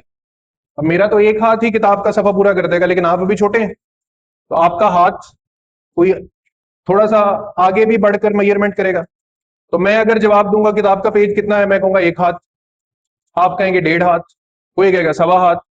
तो फिर किताब के पेज की असल लंबाई क्या हुई? उसके लिए स्टैंडर्ड का होना तो जरूरी है ना। जब भी आपका इंस्ट्रूमेंट से पाला पड़ जाएगा बच्चों, आप इस समंदर में गोते खाने लग जाएंगे जिसका नाम है अनसर्टेनिटी। क्या नाम है? अनसर्टेनिटी। ये क्यों होती है, वजह क्या होती है? क्योंकि देखो, हर इंस्ट्रूमेंट पे मेजरमेंट करने के लिए हमने मार्क लगाए होते हैं, जिसको हम कैलिब्रेशन बोलते हैं। आपके पास एक स्केल हो, पैमाना हो, उसके ऊपर आपने देखा ना छोटी छोटी सी लाइनें लगी होती हैं, यानी उस पर इंच में भी लाइन लगी हुई है, इंच में भी लाइन लगी है, 12 इंच की लाइन लगी होती हैं। फिर सेंटीमीटर्स में भी लाइनें लगी होती हैं, सेंटीमीटर के दरमियान में भी छोटी छोटी लाइनें होती हैं जो मिलीमीटर्स की होती हैं। लेकिन आपके नॉर्मल स्केल पर आप देखोगे कि मिलीमीटर से छोटी लाइन नहीं है। मिलीमीटर से देखो, एक चीज है वो इंचेस में है, लेकिन इंचेस से थोड़ी सी ज्यादा है, वो 10 इशारिया कुछ इंच है। अब 10 इंच तक तो हमें हमारा इंस्ट्रूमेंट बहुत अच्छा वर्क कर रहा है। अब वो इंच से सेंटीमीटर में चली गई है, क्योंकि वो 10 से कुछ आगे है और 11 से थोड़ी पीछे है। अब जब हम सेंटीमीटर्स की दुनिया में जाएंगे तो जरूरी नहीं है कि वो एग्जैक्ट किसी सेंटीमीटर के नीचे आ रही हो। एन मुमकिन है वो 2 सेंटीमीटर लाइंस के दरमियान में कहीं एग्जिस्ट कर रही हो, तो फिर वो किसके पास चली गई? मिलीमीटर के पास। अब मिलीमीटर में कोई हतमी कैलिब्रेशन तो नहीं है। मिलीमीटर के अंदर भी अगर हमारे पास बहुत हाई फाई मशीनरीज हो, तो हम लाखों लाइंस मजीद लगा सकते हैं मिलीमीटर के अंदर, पर वो फिर काम बहुत महंगा हो जाएगा। हमें इंस्ट्रूमेंट चाहिए होता है जो सस्ता भी हो, आराम से इस्तेमाल भी हो जाए। तो यहां पर एक अनसर्टेनिटी को समझाने के लिए हमने एक स्केल सा ड्रॉ किया हुआ है कि ये 0 से स्टार्ट होता है स्केल, ये उसका पॉइंट है 12 सेंटीमीटर, यानी चलते चलते चलते कहां पहुंच गए? 12 सेंटीमीटर, और फिर अगला 13 सेंटीमीटर। यूं समझ लो कि ये एक स्केल को जूम इन किया हुआ है। ये इतनी सी जगह स्केल के ऊपर, लेकिन व्हाइट बोर्ड पर अच्छी खासी बड़ी करके दिखाई हुई है। अब 12 सेंटीमीटर से 13 सेंटीमीटर के दरमियान मैंने लाइंस लगाई हुई हैं।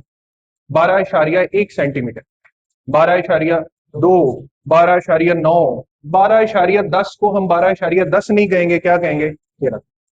अब ये स्केल सेंटीमीटर में है, तो ये वाली जो लाइन है ये कितनी है? 1 मिलीमीटर। यानी हमारा जो स्केल हम यूज कर रहे हैं उसके ऊपर स्मॉलेस्ट डिवीजन क्या है? 1 मिलीमीटर। तो यहां पे आप बच्चों लीस्ट काउंट की डेफिनेशन को समझ लो। किसी भी इंस्ट्रूमेंट पे जो स्मॉलेस्ट डिवीजन होती है उसे उस इंस्ट्रूमेंट का क्या बोलते हैं? Least count. इसी लीस्ट काउंट को हम एब्सोल्यूट एरर और एब्सोल्यूट अनसर्टेनिटी भी बोलते हैं। क्यों बोलते हैं उसे अभी जाके हम क्लियर करते हैं। तो यहां तक स्केल समझ आ गया सबको? अब देखो, दो पेंसिल्स हैं हमारे पास। हमने इस पेंसिल को लेट से यहां पर हम इसको यूं इमेजिन कर लेंगे, ये 0 से स्टार्ट होगी, ठीक है? ये पेंसिल 0 से स्टार्ट हो रही और इसकी टिप जाके बिल्कुल 7 के नीचे आ रही। यहां पर इसकी टिप इमेजिन कर। तो अब आप मुझे इस पेंसिल की मेजरमेंट या लेंथ बच्चों एक्यूरेटली क्या बताएंगे? 12.7।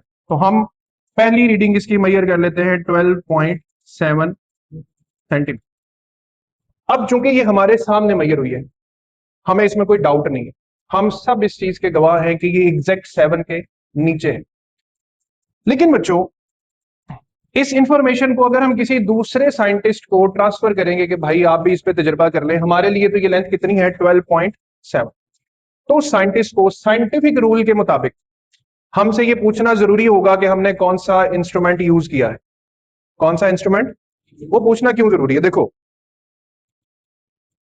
एक दूसरी पेंसिल जो 0 पे रखी हुई है, अब उसकी लंबाई 7 से थोड़ा सा आगे चली गई।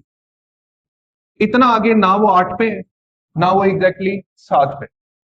लेकिन मसला क्या है, हमारे इंस्ट्रूमेंट में इस और इस लाइन के दरमियान हमें ये तो पता है कि ये टोटल लेंथ 1 मिलीमीटर है, लेकिन अगली कोई 10 लाइनें यहां पर नहीं लगी हुई। तो हमारा इंस्ट्रूमेंट हम कहेंगे पुअरली कैलिब्रेटेड है। पुअरली मतलब मिलीमीटर तक तो लाइन है, लेकिन मिलीमीटर से आगे कोई लाइन मौजूद नहीं है। तो अब हम इसकी मेजरमेंट क्या बताएंगे?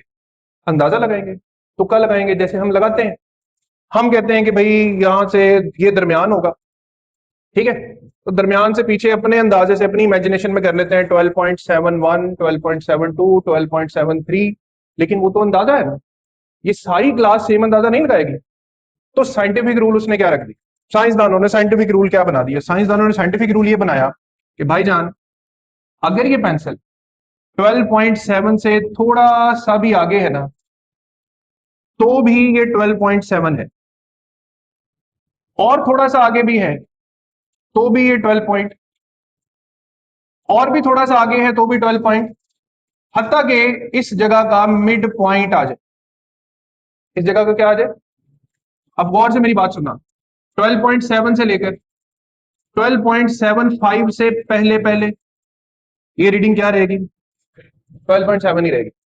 अच्छा, अगर यहां से 0.5 मिलीमीटर आगे ये 12.7 है, तो फिर यहां से 5 मिलीमीटर पीछे भी तो ये क्या रहेगी? 12.7। क्योंकि हमारे पास इनके दरमियान मजीद लाइनें नहीं लगी हुई, लिहाजा हम साइंटिफिक रूल ही इस्तेमाल करेंगे कि 7 से लेकर अगले मिड तक और 7 से लेकर पिछले मिड तक ये रीडिंग क्या मानी जाएगी? 12.7 ही मानी जाएगी। अब मैं आपसे सवाल करता हूं, साइंटिफिक रूल सीखने के बाद आपको मैं मेजरमेंट ना दिखाऊं, सिर्फ 12.7 आपके हाथ में थमा दूंगी, ये देखो ये 12.7 रीडिंग है, तो क्या इसका आज के बाद मतलब एग्जैक्ट 12.7 है? नहीं है ना 12.7 इसका मतलब। इसका एग्जैक्ट मतलब 12.7 से कुछ ज्यादा भी हो सकता है और 12.7 से कुछ कम भी हो सकता है। अब हमें यह देखना है कि हमारी रीडिंग जो है, अगर हम उसको सेंटीमीटर में लेकर जाते हैं, देखो अब 12.7 सेंटीमीटर से हम मजीद कितने सेंटीमीटर आगे गए? Plus minus plus 0.5 centimetre. 1 millimetre 0.5 centimetre, 0.05 centimetre millimetre. और इसी तरह पीछे भी चले जाए तो हमने माइनस कितना किया? 0.05 सेंटीमीटर। यानी अपनी एग्जैक्ट लोकेशन से 0.05 सेंटीमीटर आगे और 0.05 सेंटीमीटर पीछे तक, यानी यहां तक ये रीडिंग क्या रही? अच्छा, अब आप सब मुझे बताओ कि इन रीडिंग्स में कौन सा डिजिट है जिसको आप श्योरिटी से कह सकते हो कि भाई इसमें कोई डाउट नहीं है हम बस। लेकिन 7 के बारे में डाउट आ गया, 7 के बारे में डाउट आ गया, क्योंकि 7 7 5 भी हो सकता है, 7 7 4 भी हो सकता है। तो यही कहानी बायस बनती है इस डेफिनेशन का जिसको हम बोलते हैं सिग्निफिकेंट फिगर। आप लोग अपने बुक पे सिग्निफिकेंट फिगर का टॉपिक निकाल के जरा डेफिनेशन पे आए। सिग्निफिकेंट फिगर की डेफिनेशन है इन एनी मेजरमेंट, ये लिखा हुआ, in any measurement the accurately known digit and the first doubtful digit are called significant figures. अब देखो, ये हमारी मेजरमेंट, इसमें दो तरह के डिजिट्स है ना, एक एक्यूरेटली नोन और एक डाउटफुल। एक्यूरेटली नोन 12 है, डाउटफुल क्या है, क्योंकि हमें एग्जैक्ट नहीं पता 7 का। अब देखो, इन दोनों नंबर्स को अगर हम आपस में जमा कर दें, 0.05 पीछे की तरफ, 0.05 आगे की तरफ, तो ये हमारे पास बनेगा 0.1 centimetre. 0.1 centimetre isn't it equal to, तो मीटर रॉड का लीस्ट काउंट भी होता क्या है। तो हमारे पास जो इंस्ट्रूमेंट की सारी हदबंदी आ रही है जिसके अंदर अंदर हम रीडिंग मेजर कर रहे हैं, वो असल में इंस्ट्रूमेंट के किसके बराबर है, 1 मिलीमीटर या फिर लीस्ट काउंट के बराबर।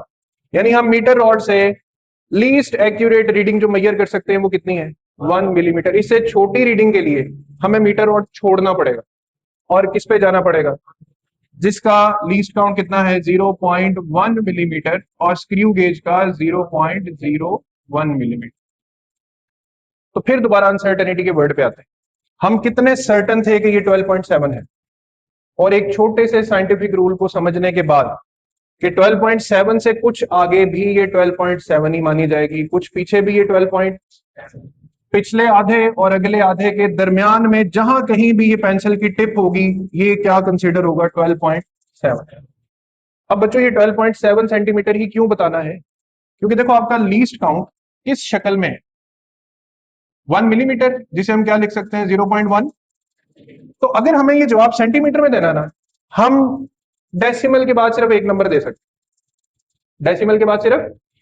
अगर हम वर्नियर कैलिपर से कोई मेजरमेंट करेंगे, 0.1 मिलीमीटर है, सेंटीमीटर में कितना हो जाएगा, 0.01, तो 12.74 सेंटीमीटर ये राइट आंसर होगा, क्योंकि हम वर्नियर कैलिपर की वजह से डेसिमल के बाद दो आंसर्स तक, दो डिजिट्स तक आंसर बिल्कुल ठीक से दे सकते हैं। तो स्क्रू गेज के बारे में क्या ख्याल है, हम सेंटीमीटर में 3 डिजिट्स तक आंसर को जनरेट कर सकते हैं। तो इतनी बात समझने के बाद अब हमारे पास जो 1 मिलीमीटर यानी लीस्ट काउंट है, इसी को इंस्ट्रूमेंट की क्या कहा जाता है, एब्सोल्यूट अनसर्टेनिटी। ज्यादा से ज्यादा किसी मटेरियल में कोई अनसर्टेनिटी होगी तो वो इंस्ट्रूमेंट के लीस्ट काउंट के बराबर हो।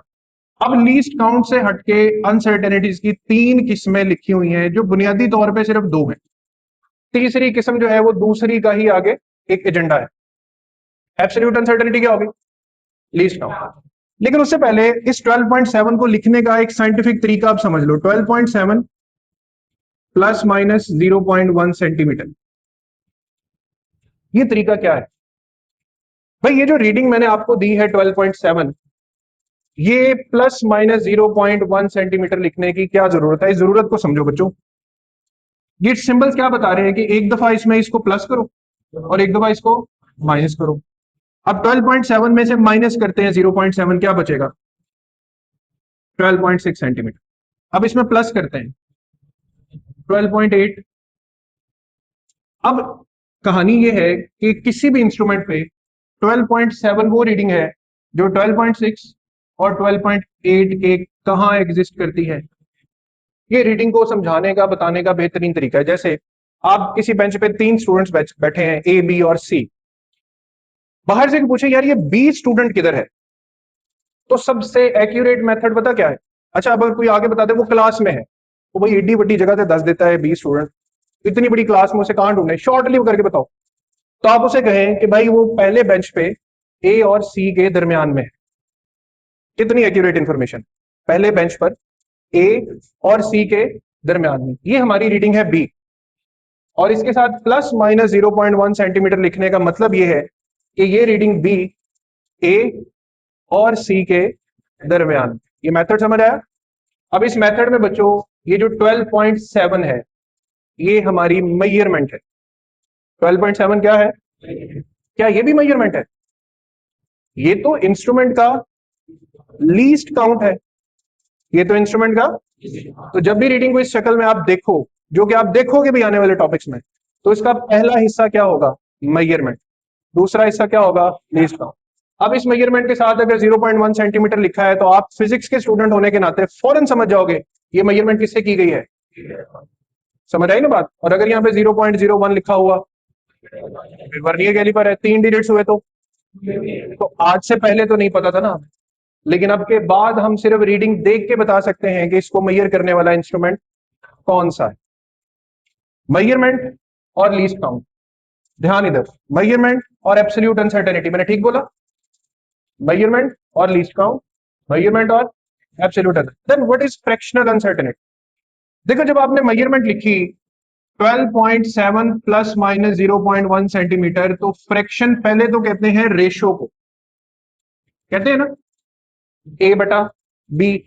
तो फ्रैक्शनल अनसर्टेनिटी फाइंड करने का तरीका होता है कि ऊपर रखना है लीस्ट काउंट, नीचे रखनी है मेजर्ड वैल्यू। साइंस को नहीं इन्वॉल्व करना। ऊपर क्या रखना है? Least count. लीस्ट काउंट कितना है? 0.1। मेजरमेंट कितनी है? अच्छा मैं सेंटीमीटर साथ इसलिए नहीं लिख रहा आपकी आसानी के लिए, सेंटीमीटर से सेंटीमीटर कैंसिल नहीं हो जाएगा? कैंसिल हो जाएगा ना। तो दो बातों का ध्यान रखना है, यूनिट लिख भी दोगे तो कैंसिल हो जाएगा, तो ना ही लिखो। और यहां के साइंस का इस्तेमाल, तो फ्रैक्शन फाइंड करने के लिए ऊपर किसे रखना है? Least count. ये बात भूलनी नहीं है, ऊपर किसे होना चाहिए? नीचे क्या होनी चाहिए? तो 0.1 ऊपर होगा, 12.7। इसी से आगे इसका बड़ा भाई यानी परसेंटेज अनसर्टेनिटी, कोई मुश्किल नहीं है। परसेंटेज अनसर्टेनिटी असल में फ्रैक्शनल अनसर्टेनिटी को 100% से जरब देना। फ्रैक्शनल अनसर्टेनिटी को किससे जरब देना है? अब फ्रैक्शनल अनसर्टेनिटी क्या है? Least count divided by measured value, साथ क्या कर देना? 100%। तो कितनी तरह की अनसर्टेनिटीज? Absolute, fractional. आप यही समझें कि या एब्सोल्यूट है या परसेंटेज है। फ्रैक्शन को भी दरमियान से साइड पे करें, दो पे मेन फोकस करें, एक एब्सोल्यूट और एक परसेंटेज। एक एब्सोल्यूट और एक एब्सोल्यूट और एब्सोल्यूट सिर्फ और सिर्फ, लेकिन परसेंटेज में least count divided by measurement into 100%। मैं ये क्यों रट्टा लगवा रहा हूं, उसकी एक वजह है। आगे एक टॉपिक आने वाला है प्रिसीजन एंड एक्यूरेसी, उसमें ये दो नाम बार बार इस्तेमाल होने हैं, absolute uncertainty, percentage uncertainty. Absolute uncertainty, percentage uncertainty, इसलिए आप भी रट्टा लगा लें। एब्सोल्यूट अनसर्टेनिटी क्या होती है? लीस्ट काउंट होती है। कहां लिखी होती है? ये प्लस माइनस के बाद लिखी होती है। और इंस्ट्रूमेंट का नाम पता हो तो हमें ये भी पता होता है उसका लीस्ट काउंट क्या है। और परसेंटेज का तरीका, least count divided by measured value, और फिर परसेंटेज के लिए 100% से। अच्छा बात कहां पे आई थी? बात ये भी आई थी कि जी 12 एक्यूरेटली नोन है और 7 डाउटफुल है। तो सिग्निफिकेंट फिगर्स बच्चों, सिग्निफिकेंट कहते हैं अहम, फिगर्स कहते हैं आदाद, हिंसों को। किसी मेजरमेंट के अहम हिस्से कौन से होते हैं? बड़े आसान रूल्स हैं इसके। एक इंपॉर्टेंट अच्छी बात बता दूं कि ये टॉपिक, दोनों टॉपिक ही लॉन्ग क्वेश्चन नहीं है, लिहाजा आप इस पे उस तरह से सर मत खपाना कि एक एक लाइन याद करनी है, रट्टा लगाना है, डेफिनेशंस करने हैं। ये लॉन्ग क्वेश्चन नहीं है, ये टेक्निकल टॉपिक है। बुक में आधे से ज्यादा मिसालें दी ही नहीं हुई जो मैंने यहाँ पे इस्तेमाल करके बताई हैं, to make you understand the technicalities of the topic. Topic से पहले आपको पता था इसका मतलब बस 12.7 है, लेकिन टॉपिक के बाद अब आपको पता है कि साइंटिफिक रूल का मतलब 12.7 का मतलब पूरे 1 मिलीमीटर के अंदर अंदर जहां भी ये लाइन आ गई उसका मतलब क्या है? 12.7। तो ये नई बात सीख ली हमने। फिर हमें ये नहीं पता था कि मेजरमेंट को लिखने का तरीका क्या होता, तो हमने प्लस माइनस के बाद लीस्ट काउंट लिखा, पहले मेजरमेंट लिखी, और हमें ये भी पता है कि इसे क्या बोलते हैं? Least count. इससे क्या पता चलता है कौन सा इंस्ट्रूमेंट इस्तेमाल हुआ। सिग्निफिकेंट फिगर्स के रूल्स को हम बिल्कुल तेजी से कवर अप कर जाएंगे। सिग्निफिकेंट फिगर में कहते हैं कि 1 से लेकर 9 तक ये जो नंबर्स होते हैं इन्हें नॉन जीरो नंबर्स कहा जाता है। कहते हैं 1 से लेकर 9 तक सब हिंसे सिग्निफिकेंट है। सिग्निफिकेंट मतलब अहम है। आपको सवाल क्या आएगा, आपने जवाब क्या देना है, बस इतनी सी बात सीखनी। 635 ये एक नंबर है। इसी तरह आपके सामने सवाल में नंबर लिखा हो, आपको सवाल आएगा बताएं इसमें कितने सिग्निफिकेंट फिगर्स हैं, बस इनको काउंट कर लें कितने हैं, क्योंकि ये एक से कहां पे आ रहे हैं 9 तक, सारे के सारे क्या है नॉन जीरो है, तो सारे के सारे नॉन जीरो क्या होंगे, तो 635 में कितने सिग्निफिकेंट है 3, 5 3 5 3 5 में 5। ये बात समझ आ गई, इसमें इतनी सी बात ही। अब आते हैं असल कहानी जिसे बोलते हैं जीरो। जीरो किसी भी नंबर के या लेफ्ट में होता है या मिड में या राइट, लेकिन एक बात तवज्जो से सुनना, किसका लेफ्ट, किसका मिड, किसका राइट। देखो जीरो के अलावा सारे नंबर्स क्या हैं, तो जब लिखा है ना कि जीरो ऑन द लेफ्ट, तो किसके लेफ्ट पे, किसी नॉन जीरो के लेफ्ट, किसके मिड में, किसी नॉन जीरो के मिड में, किसके राइट पे, किसी नॉन जीरो, यानी जीरो को रेफरेंस बनाने के लिए नॉन जीरो नंबर्स का पता होना जरूरी है। तो लेफ्ट वाले पे तो बड़ा सा क्रॉस है, लेफ्ट पे जो जीरो आएगा उसमें से कोई सिग्निफिकेंट नहीं होगा, यानी 0.02 में दोनों जीरो लेफ्ट पे हैं। क्रॉस क्या बता रहा है कि दोनों ही सिग्निफिकेंट नहीं है, दोनों ही सिग्निफिकेंट नहीं है। तो इसमें कितने सिग्निफिकेंट फिगर्स हैं, जस्ट वन। मिड पॉइंट, भाई दो अहम पर्सनैलिटीज एक दावत पर आई, दो अहम पर्सनैलिटीज एक दावत पर आई, हमारी लेट से कोई वैल्यू नहीं है, लेकिन हमें मौका मिला कि उन दोनों पर्सनैलिटीज के दरमियान में बैठ के फोटो खिंचा ले। वो दोनों पर्सनैलिटीज लेट से टिकटॉक पे वायरल है, इंस्टा पे वायरल है, तो जब वो आपकी तस्वीर के साथ अपने इंस्टा पे पोस्ट लगाएंगे तो आप भी तो वायरल कंसीडर होंगे ना। तो अगर दो नॉन जीरोज के दरमियान, दो वायरल लोगों के दरमियान आप भी बैठ जाएंगे, मैं भी बैठ जाऊं, क्योंकि वायरल नहीं है हम लोग, ठीक है, तो वो पोस्ट क्या कंसीडर होगी, वायरल ही कंसीडर होगी, यानी सिग्निफिकेंट ही कंसीडर होगी। तो अगर 02 मिड में आ जाता है, 202 आ गया, दोनों तरफ कौन आ गए, और खुद जीरो दरमियान में है 1.01। अब यहां पे डेसिमल को नहीं देखना, देखना यह है कि जीरो किन के दरमियान है, नॉन जीरो के दरमियान। तो ये दोनों, इसमें कितने सिग्निफिकेंट फिगर्स, 3, इसमें भी कितने, तो जीरो कहीं भी आपको मिड में नजर आए तो आपने याद रखना है वो जीरो क्या होगा, सिग्निफिकेंट। इन दोनों को मिला के एक वैल्यू पकड़ते हैं 0.00301। अब लेफ्ट वाले सिग्निफिकेंट नहीं है, बट ये जीरो है क्योंकि ये mid of the two non zero numbers हैं, तो हमें इन दोनों को मिला के भी जवाब देना आ गया। राइट साइड पे जीरो विद डेसिमल हो सकता है, एज इंटीजर हो सकता है। ये थोड़ा सा ट्रिकी पॉइंट है, इसलिए जाग जाना है, जागते रहना है। डेसिमल का मतलब है 1.00, डेसिमल का मतलब है, मुझे बताओ मीटर रॉड वर्नियर कैलिपर इनका मतलब 1.0 1.00 और 1.000 नहीं है। मैंने भी क्या बताया, मीटर रॉड में आप डेसिमल के बाद एक डिजिट तक एक्यूरेटली बता सकते हैं, वर्नियर में और स्क्रू में तो इंपॉर्टेंस तो हुई ना इनकी। तो आसान तरीके से याद रख लो कि राइट साइड पे डेसिमल के बाद आने वाले जो जीरोस होते हैं वो सिग्निफिकेंट होते हैं, बशर्ते कि किसके बाद आए, डेसिमल के बाद आए। लेकिन इंटीजर्स में जैसे आपके सामने लिखा हुआ है 8000, तो कहता है सादा से 8000 में 4 सिग्निफिकेंट भी हो सकते हैं, 3 भी हो सकते हैं, 2 भी हो सकते हैं, 1 भी हो सकता है। एक मैं वो मिसाल समझा रहा हूं जो किताब में दी हुई है, फिर इसके बाद में एक और मजे की मिसाल समझाऊंगा जो किताब में नहीं, लेकिन इससे आसानी से आपको समझ आ जाएगा कि बगैर डेसिमल के जो जीरो हैं वो सिग्निफिकेंट क्यों नहीं है।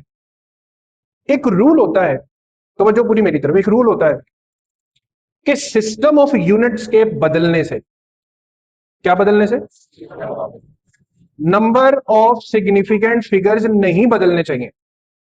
मिसाल के तौर 1 मीटर में कितने सिग्निफिकेंट फिगर्स हैं, एक। अब जागते रहना और मुझे बताना क्या मैंने ठीक लिखा है।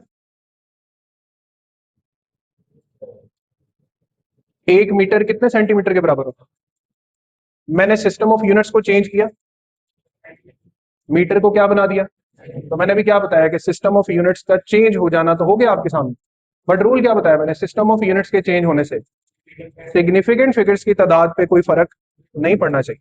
पहले कितने सिग्निफिकेंट थे तो बाद में भी कितने होंगे, तो इन दो जीरोस के आने से कोई फायदा हुआ, पहले भी सिग्निफिकेंट 1 ही था, ये सिस्टम ऑफ यूनिट बदल गया है तो भी सिग्निफिकेंट डिजिट्स 1 ही, तो ये डेसिमल की बात तो नहीं ना आ रहे, लिहाजा डेसिमल के बाद बगैर आने वाले जो जीरोस हैं हम उन्हें सिग्निफिकेंट शुमार, तो बगैर डेसिमल के सिग्निफिकेंट होंगे, लेकिन बगैर सॉरी डेसिमल के साथ सिग्निफिकेंट होंगे और बगैर डेसिमल के सिग्निफिकेंट नहीं होंगे। अब मिसाल लेते हैं 0.220100, सारे रूल इकट्ठे हो गए यहाँ, पहला हिस्सा ये लेफ्ट पे है, इस कैटेगरी में चला गया, नहीं है, ये मिड में है तो ये तो कंसीडर होगा, ये जो दोनों है राइट पे भी हैं, डेसिमल के बाद भी हैं, और उनकी सुपरविजन करने वाला एक कौन सा नंबर है, तो फिर कितने सिग्निफिकेंट फिगर्स हुए,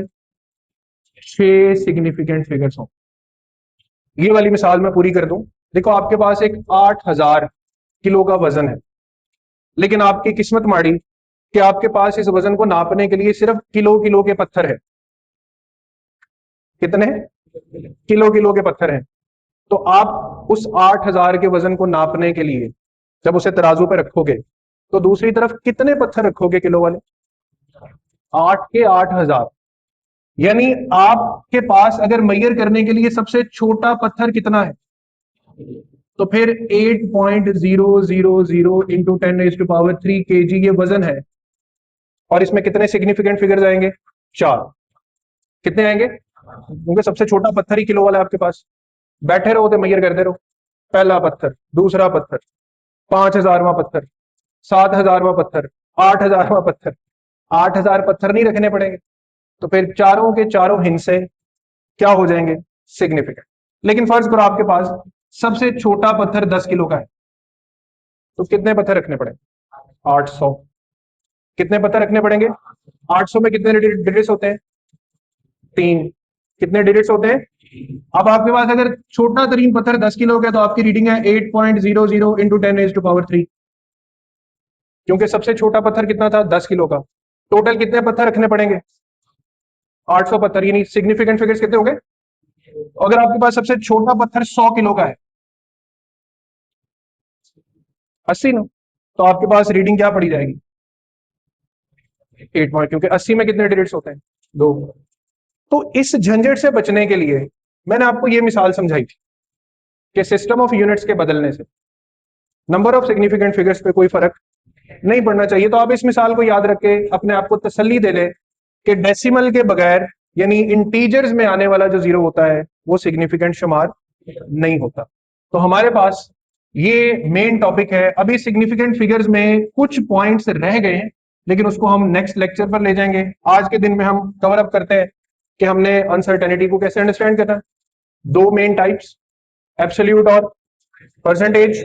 सिग्निफिकेंट फिगर में 1 से 9 तक सारे सिग्निफिकेंट, 0 लेफ्ट पे हो तो नॉन, मिड में हो तो सिग्निफिकेंट, डेसिमल के बाद सिग्निफिकेंट है, इंटीजर में सिग्निफिकेंट। सिस्टम ऑफ यूनिट्स के चेंज होने से सिग्निफिकेंट फिगर्स पे कोई फर्क। All clear? बिस्मिल्लाहिर्रहमानिर्रहीम। अच्छा बच्चों, हमने पढ़ लिया अनसर्टेनिटीज को। अनसर्टेनिटीज का मेन रूल क्या है कि जिस भी कैलकुलेशन में भाई इंस्ट्रूमेंट इन्वॉल्व हो जाएगा ना, उसमें क्या चीज लाजमी आएगी, अनसर्टेनिटी लाजमी आएगी। कितनी तरह की? 2 तरह की। एक को हम बोलते हैं एब्सोल्यूट, जो किसके बराबर होती है, लीस्ट काउंट। एक को हम बोलते हैं फ्रैक्शनल और परसेंटेज, जो कि एक रेशो होती है लीस्ट काउंट की और मेजरमेंट। अच्छा, सिग्निफिकेंट फिगर्स पढ़ लिए, 1 से लेकर 9 तक सारे सिग्निफिकेंट। 0 लेफ्ट पे हो तो सिग्निफिकेंट नहीं है, 0 मिड में आए तो सिग्निफिकेंट है, 0 राइट पे इंटीजर बन के आए तो सिग्निफिकेंट शुमार नहीं हो सकता, डेसिमल में आए तो सिग्निफिकेंट शुमार हो जाता है। अब इसी सिग्निफिकेंट फिगर के टॉपिक का अगला थोड़ा सा हिस्सा ये है कि अक्सर औकात हम फिजिक्स में कोई कैलकुलेशन करते हैं बच्चों, तो उसका आंसर बड़ा लेंथी आता है कैलकुलेटर पे। अब इतना लंबा आंसर बार बार नहीं लिखना होता, हमने इस आंसर को रिड्यूस करना होता है। इस रिड्यूसिंग को बोलते हैं राउंडिंग ऑफ डेटा। क्या बोलते हैं? जैसे मैंने यहां पे मिसाल के तौर पे एक लंबी सी वैल्यू लिख दी, अब पहली बात, इसको रिड्यूस करना कैसे है, और दूसरी बात रिड्यूस किस रूल पे करना। ऐसा नहीं है कि रिड्यूस करते करते करते एंड पे आखिरी एक ही डिजिट छोड़ना है आपने। रूल है कि आपने आखिर में डिजिट छोड़ने कितने, लेकिन पहले राउंडिंग में रिड्यूस करना कैसे। आपने बच्चों अपना रेफरेंस बना लेना है 5 को। अब 5 से 4 नंबर छोटे होते हैं और आगे 4 ही नंबर बड़े होते हैं। जो 4 नंबर छोटे हैं ना, उनको किसी वैल्यू में अगर आपने खत्म करना है तो बगैर किसी तब्दीली के उन्हें उड़ा दें, कोई वैल्यू नहीं, just get rid of them. लेकिन जो नंबर 5 से बड़े हैं, अगर आपने उनको खत्म किया तो आपने अगले नंबर को एक डिजिट का तोहफा दे देना कि भाई एक बड़ा नंबर हमने तुमसे छीन लिया, तो ये लो तुम 1 रुपया लेके खुश हो जाओ।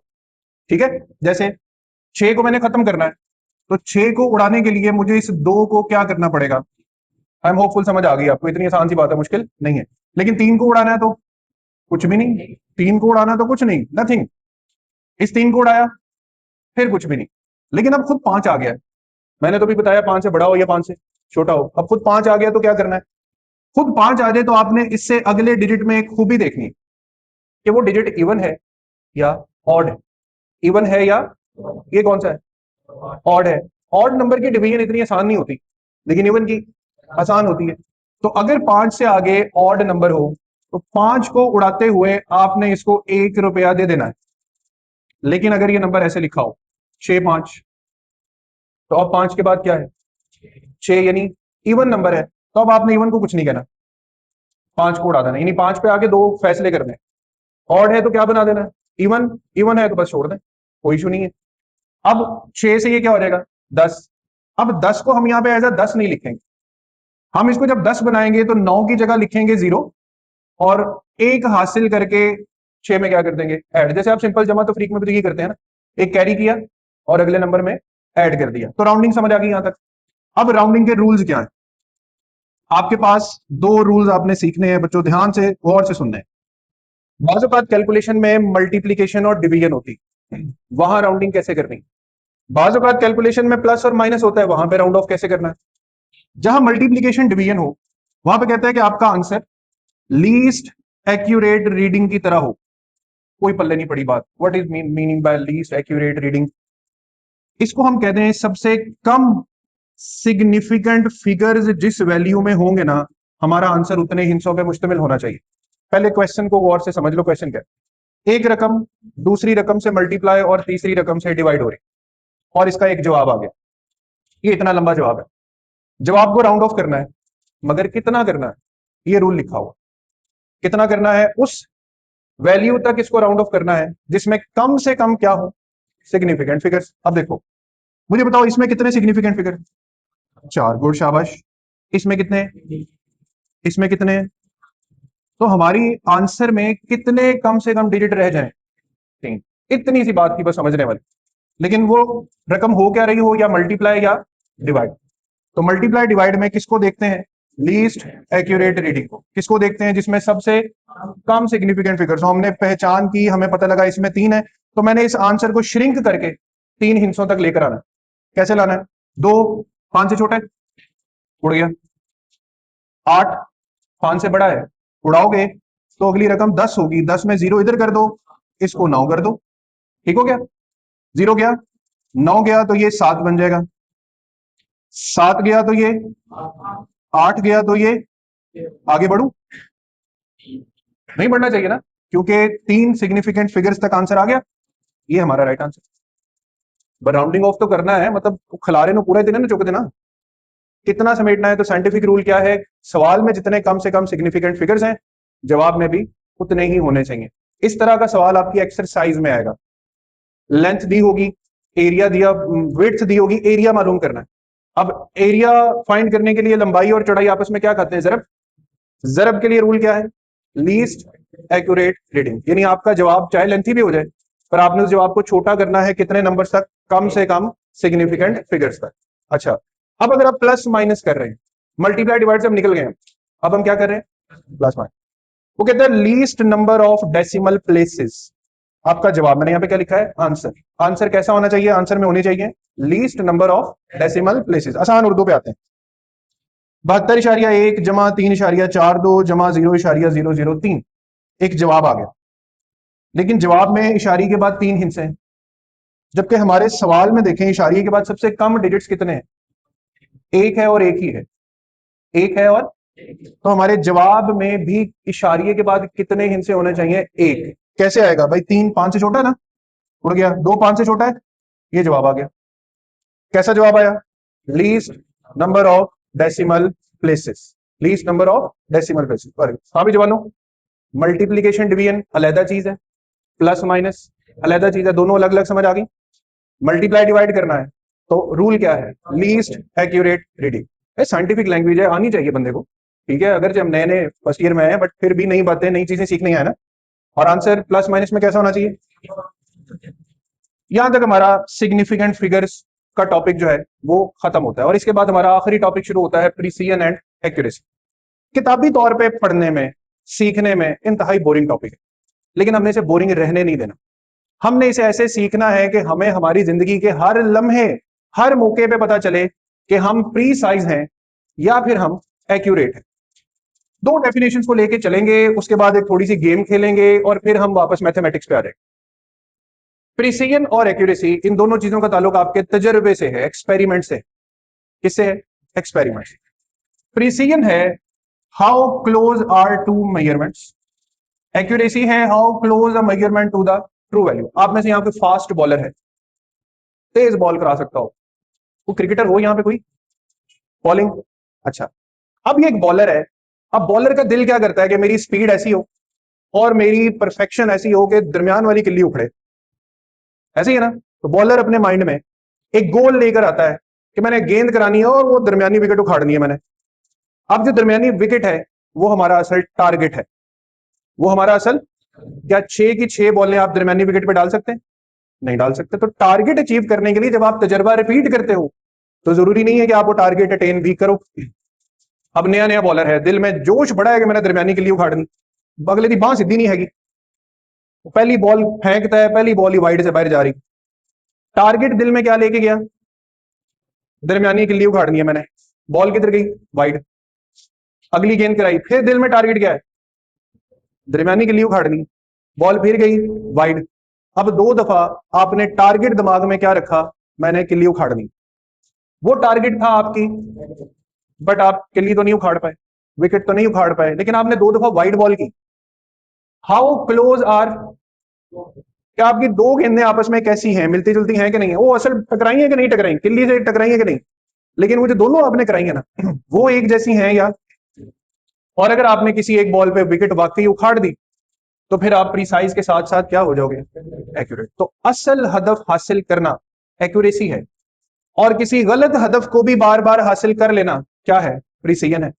और हम लोगों की जिंदगी में बच्चों यही चीज नहीं चल रही। आप कोई तीर अंदाजी वाला मुकाबला शुरू करते हो तो पहले दिन तो नहीं सारे तीर सेंटर में जाके लगेंगे, पहले तो प्रैक्टिस का एक लंबा ड्यूरेशन है, वो 40 दिन तो प्रैक्टिस ही करते रहो बस। पहले आपका एम सीधा होना, फिर आपको ये सीखना कि हाथ को किस तरह पीछे लेकर जाना है, किस हाइट तक रखना है, आंखों का एंगल कहां रखना है। प्रैक्टिस करते करते करते आप इस काबिल हो गए कि आप सेंटर के करीब करीब हिट कर सको। लेकिन आपने दुनिया में ओलंपिक्स में ये वाले मुकाबले तो देखे ही होंगे, बड़े बड़े तीरबाजों के भी निशान इंच इंच से खता हो जाते हैं। तो जहां ओलंपियंस के खता हो सकते हैं तो हमारे नहीं हो सकते। अब उसको एक गेम में कन्वर्ट करते हैं। आप नए स्टूडेंट आए, एक रजिस्टर में से ना 2-3 पेज निकालें और उसकी एक बॉल बना दें। आप भी जल्दी, शाबाश, तेज तेज काम करना। रजिस्टर में से एक बॉल निकालनी हाँ, बॉल पेज निकालो, उसकी गेंद बना दो। यार ये तो अच्छा हो गया, गेंद ही आ गई, बॉल ही ले आओ। बॉल से बोर्ड पे आवाज बड़ी आनी है। अच्छा चलो, वो कागज कागज की गेंद लेकर आओ, कागज की। हाँ ये भी ठीक है। इधर आओ, इधर खड़े हो, बस इधर थोड़ा सा पीछे। हाँ, अब ये आपका असल टारगेट है, ठीक है। इसको हिट करना है, पहली शॉट मारो, ये है पहली शॉट। दोबारा एक ट्राई और लो। हाँ ये कुछ बेहतर है, एक ट्राई और लो। हाँ गुड, शाबाश। चले बैठ जाए। अब देखो, ये हमारी लाइफ का हर एक्सपीरियंस है कि हम जिंदगी में कुछ भी ट्राई करने लगते हैं तो हर ट्राई में हमारा असल टारगेट कुछ होता है। जैसे यहाँ पे कॉलेज में आपका असल हदफ क्या है? पढ़ना।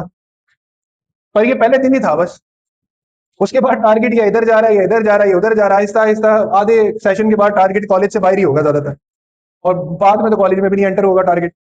तो नाम नाम हमाद।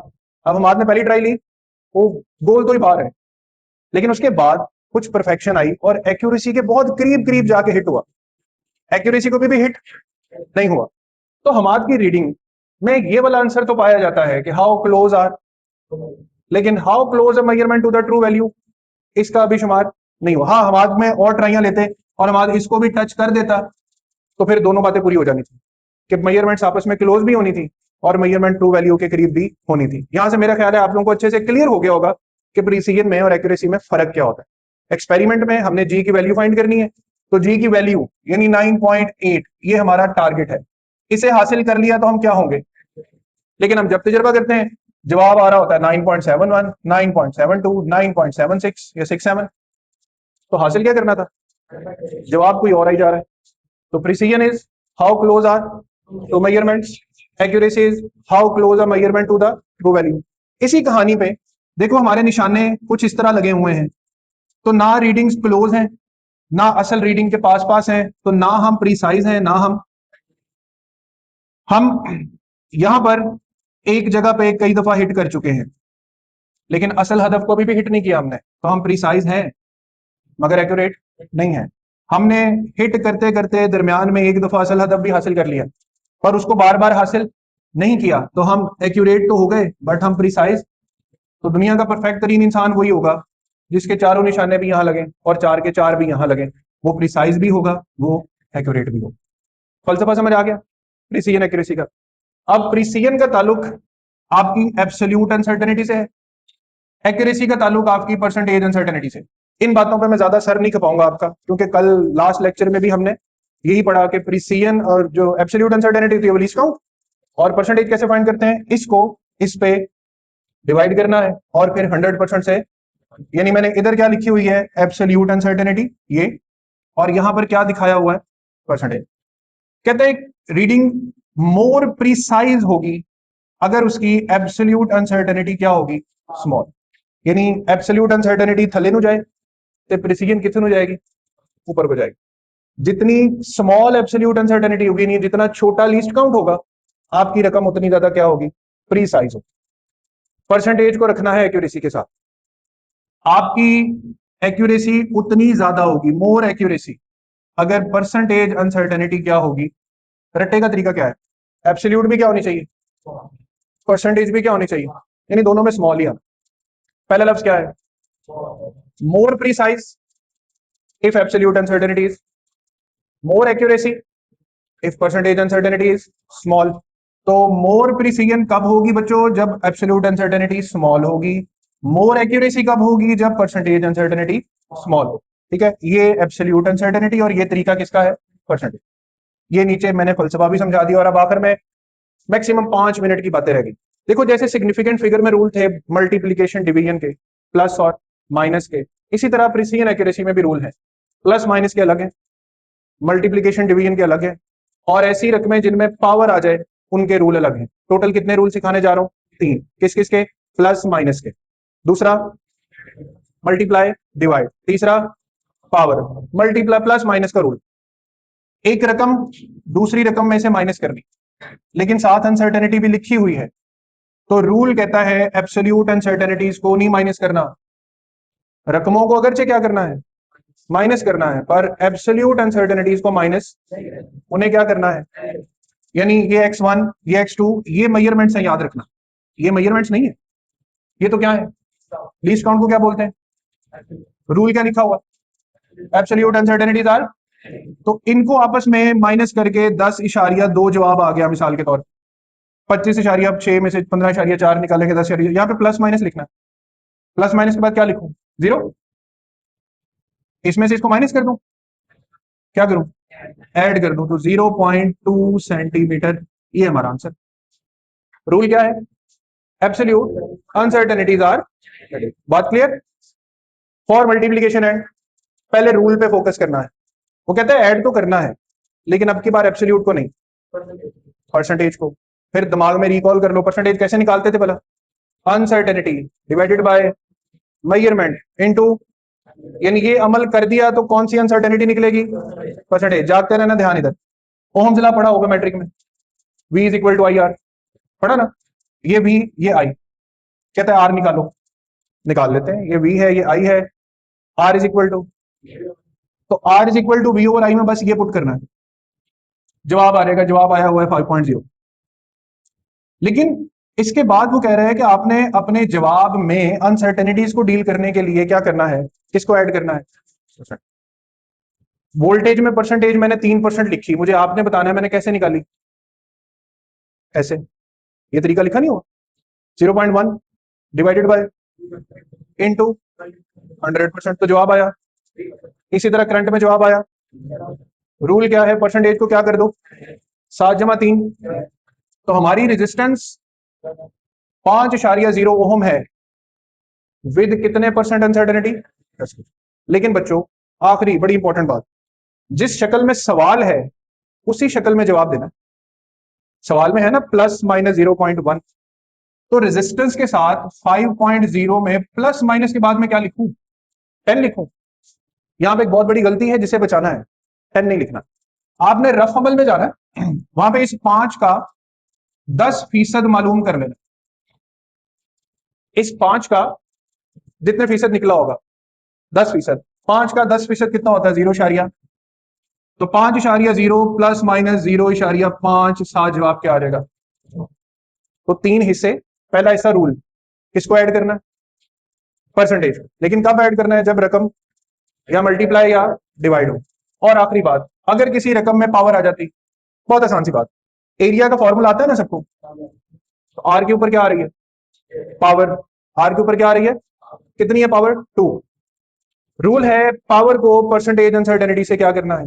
मल्टीप्लाई। अच्छा, पहले ये लिखा हुआ रेडियस, पूरा रेडियस की शक्ल देख लो, उसी तरह लिखी हुई है प्लस माइनस। फिर कहता है क्या फाइंड करो? एरिया। फॉर्मूला क्या है? पाई आर स्क्वायर। ये रहा पाई, ये रहा आर, ये रहा उसका, ये एरिया फाइंड हो गया।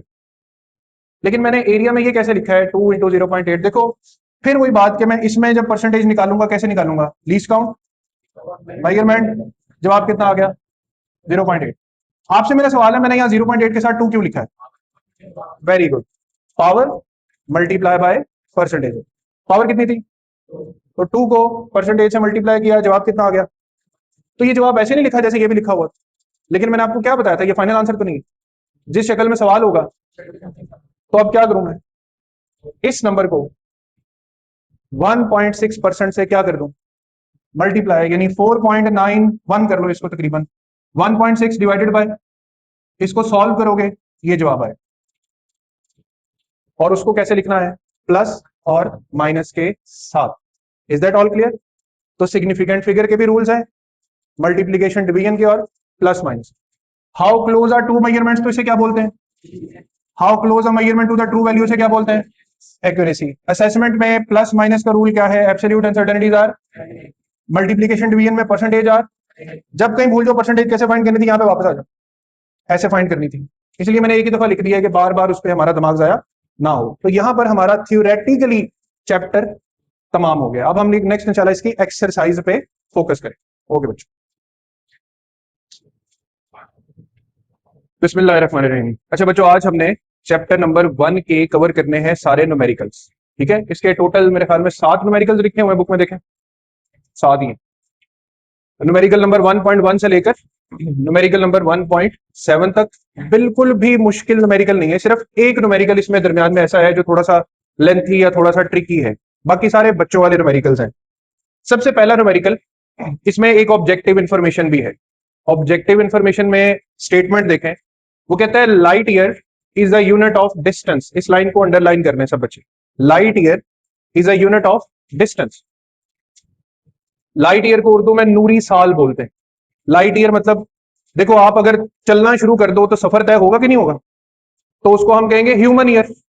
कि इंसान 1 साल तक चलता रहे लगातार, तो वो कितना फासला तय कर लेगा, उसे ह्यूमन ईयर कहा जाएगा। और आपकी जगह पे रोशनी आ जाए, तो लाइट अब 1 साल तक ट्रेवल करती रहे, तो वो कितना फासला तय करेगी, उसको बोलते हैं लाइट ईयर। अब लाइट की स्पीड, आई एम होपफुल कि आप सबको पता होगी, 3 × 10⁸ कितनी देर तक उसने सफर करना है? एक साल, तो एक साल लिखा टाइम में, लेकिन एक साल को हमने सेकंड में कन्वर्ट करना है। क्यों? क्योंकि हमने SI सिस्टम में आंसर देना है। तो एक साल में दिन 365 घंटे, हर दिन में 24, हर मिनट में, हर घंटे में 60 मिनट और हर मिनट में 60। जब आप इन तमाम नंबर्स को मल्टीप्लाई करोगे एक जवाब आएगा 3.1536 10 रेज़ टू पावर 7 सेकंड्स। इस कैलकुलेशन को आपने याद रख लेना। क्यों याद रख लेना? क्योंकि आपके दूसरे न्यूमेरिकल का पहला पार्ट ये वाला हिस्सा है, वो कहता है how many seconds are there in 1 year. तो आपने यही जवाब यहां पे पुट कर देना है दोबारा। टाइम कितना? 1 ईयर। ये सारी कैलकुलेशन करके ये आपके पास टाइम आ जाएगा। तो यहां पे मैं डायरेक्ट जवाब लिख रहा हूं 1 year is equal to 3.1536 10 raise to power 7 seconds. वापस आते हैं पहले न्यूमेरिकल। लाइट की स्पीड, टाइम। अब ये फॉर्मूला आप सब बच्चों ने पढ़ा तो वो s is equal to v t वाला, सेकंड इक्वेशन ऑफ मोशन से s is equal to v t. तो वी की जगह सी आ जाएगा। अब सी है स्पीड, टी जो आपने टाइम कैलकुलेट किया। इन दोनों नंबर्स को आपस में अगर हम कर देते हैं मल्टीप्लाई, कैलकुलेटर का यहां पे इस्तेमाल होगा। मैं डायरेक्ट आंसर लिख रहा हूं 9.5 10 रेज़ टू पावर 15 मीटर्स। और अगर किलोमीटर्स में लिखना हो तो 9.5 10 रेज़ टू पावर, यहां किलोमीटर तो मैं लिख दूंगा लेकिन पावर 15 की बजाय 12 क्यों रह जाएगी? 15 में से 10 की ताकत 3 साइड पे कर दिया हमने, वो 10 की ताकत 3 क्या बन गया? किलोमीटर। 10 की ताकत 12 को आम जबान में ट्रिलियन भी बोलते हैं। ट्रिलियन और आम जबान में खरब को बोलते हैं। खरब, खरबों रुपए का बजट, खरबों रुपए की दौलत। खरब यानी ट्रिलियन। 10 की ताकत 12, 12 से 9 पे आ जाए तो उसको अरब बोलते हैं, बिलियंस। ठीक है, तो 9.5 ट्रिलियन किलोमीटर का फासला रोशनी तय करती है कितने अरसे में? एक साल में। यहां पे एक और इंफॉर्मेशन मैं आपको बता दूं। देखो, जमीन पर जो फासले नापे जाते हैं वो सादा किलोमीटर में, सादा किलोमीटर में। यहां से लाहौर 200 किलोमीटर है, यहां से लाहौर 200 किलोमीटर है, लेकिन यहां से सूरज कितनी दूर है? सूरज यहां से 15 करोड़ किलोमीटर है। कितना? 15 करोड़ किलोमीटर। लेकिन आप लोगों ने जनरल नॉलेज में एक और बात भी तो पढ़ी हुई है कि सूरज से जमीन तक रोशनी को आने में कितना वक्त लगता है? 8 मिनट 20 सेकंड। तो हम कहेंगे सूरज से जमीन का फासला 8 लाइट मिनट्स है। समझ आई मेरी बात की? सूरज से जमीन का फासला 8 लाइट मिनट्स है, यानी वो फासला जो रोशनी 8 मिनट में तय करे वो फासला है जमीन और किसके दरमियान? सूरज के दरमियान। तो अभी तो उसने 8 मिनट सफर किया, वो सूरज से जमीन तक पहुंच गई। और आपको पता है रोशनी अगर सूरज से 5 घंटे तक सफर करती रहे तो तब जाके वो आखिरी प्लेनेट प्लूटो तक पहुंचेगी। यानी रोशनी अगर चलना शुरू हो तो 5 घंटे लगते हैं उसे प्लूटो तक पहुंचने में। इतना बड़ा हमारा सोलर सिस्टम है। बहरहाल ये न्यूमेरिकल हमें बहुत सी इंफॉर्मेशन, खला में जो मेजरमेंट्स की जाती है ना फासले की, वो लाइट ईयर के यूनिट में की जाती है। तो एमसीक्यू याद क्या याद किया? Light year is a unit of distance. 1.2 का पहला पार्ट हो गया। वो कहता है एक साल में कितने सेकंड होते हैं। लेकिन इसकी दूसरी स्टेटमेंट बड़ी अजीबोगरीब है। वो कहता है कि एक सेकंड में कितने साल होते हैं? एक सेकंड में कितने साल होते हैं? एक साल में कितने सेकंड होते हैं? भाई वो तो बड़ा आसान है, लेकिन एक सेकंड में कितने साल होते हैं ये उससे भी ज्यादा आसान है। यही रकम आपने दोबारा लिख देनी। क्या करना? आपने लिखना है 1 year 3.1536 10 raise to the power 7। यहां पे क्या लिखा? अच्छा, सेकंड को यहां पे छोड़ देना, इस सारी वैल्यू को दूसरी तरफ ले जाकर क्या कर देना है? डिवाइड। तो यहां पे अकेला सेकंड बच गया। अब उस तरफ जब आप 1.3.1536 10 रेज़ टू पावर 7 को कैलकुलेटर पे सॉल्व करोगे तो साथ यूनिट क्या लिखा आएगा? तो एक सेकंड में इतने क्या होते हैं? साल होते हैं। बस सिंपल रेशियो बनानी है और कोई इतना जो है ना रॉकेट साइंस नहीं है। तो 1 सेकंड इज इक्वल टू, अब इसका चाहे मुझे बुक से ही आंसर देके बता दे कितना दिया हुआ है, 3.1 -8 ईयर्स। एक्सपेक्टेड भी यही था कि आप पावर किस में आएगी? माइनस में, क्योंकि सेकंड बहुत छोटा सा अरसा है, इसमें कौन सा साल समा सकता है। तो ये हमारा दूसरा न्यूमेरिकल हो गया। एक साल में कितने सेकंड होते हैं और एक सेकंड में कितने साल होते हैं। पहले दोनों न्यूमेरिकल समझ आ गए सब बच्चों को? तीसरे पे आते हैं। हमने सिग्निफिकेंट फिगर्स में, आपको याद हो, मल्टीप्लीकेशन डिवीजन का रूल पढ़ा था। क्या पढ़ा था? कि जब मल्टीप्लाई करते हैं तो आंसर कितने सिग्निफिकेंट फिगर्स में होना चाहिए? कम से कम सिग्निफिकेंट फिगर्स में होना चाहिए। उसी रूल पे न्यूमेरिकल है कि एक प्लेट की लंबाई है 18.3 सेंटीमीटर, चौड़ाई है 14.60 सेंटीमीटर, एरिया फाइंड करना है। अब इस पे हम टाइम नहीं जाया करेंगे। एरिया लंबाई तरफ चौड़ाई होता है, लंबाई को चौड़ाई से मल्टीप्लाई कर दिया, जवाब भी मैंने लिख दिया। बस जवाब को सेट करके लिखना है किस रूल पे, least number of significant figures. अब हमारे सवाल में देखो, इसमें कितने सिग्निफिकेंट है? 3। इसमें कितने? हमारे जवाब में कितने होने चाहिए? 3। शाबाश। अब राउंड ऑफ करें, अगर 8 को उड़ाएंगे तो ये 2 होगा, लेकिन 2 को उड़ाने से कोई फर्क, तो ये दोनों उड़ गए, तो डेसिमल भी उड़ा दो। हमारा आंसर एग्जैक्ट 3 हिस्सों में आ गया। बुक पे वेरीफाई कर ले कि आंसर सिर्फ 3 हिस्सों में, और यही दिया हुआ है 267 सेंटीमीटर स्क्वायर। सेंटीमीटर स्क्वायर लिखना नहीं भूलना। ये भी समझ आ गया? साथ साथ कंफर्म करते जाना मुझे। पहला क्लियर? कौन सा फॉर्मूला लगा? S is equal to v t. दूसरे में एक हिस्सा तो पहले से ही आ जाएगा, और अगले हिस्से के लिए आपने उल्टा आके रेशो फाइंड कर लेनी। तीसरे हिस्से में रूल लगा है least number of significant figures. चौथे में भी सिग्निफिकेंट फिगर का रूल ही लग रहा है। नंबर्स को जब ऐड करते हैं तो जवाब कैसे देते हैं? Least number of decimal places. दोबारा याद करवा रहा हूं, बहुत वक्त लगेगा अभी चीजें सीखने में। यहां पे क्या होता है? Least number of significant figures. Plus minus में क्या होता है? Least number of decimal places. अब सवाल नंबर 4 में है क्या? 4 मासेस दिए हुए हैं, कहते हैं इनको जमा करें अप टू एप्रोप्रिएट डिसीजन। मैंने चारों को जमा करके लिख दिया, बट ये फाइनल आंसर नहीं है। हमने देखना है डेसिमल के बाद सबसे कम डिजिट्स कितने हैं। ये 1 डिजिट है। अब देखो 5 को राउंड ऑफ करना है, तो क्या मैं इसको 5 करूं? नहीं करना चाहिए ना, क्योंकि इवन नंबर है, लिहाजा 5 उड़ गया। 4 5 से छोटा है, ये भी उड़ गया। 1 डिजिट तक बात पहुंच गई। यही हमारा राइट आंसर।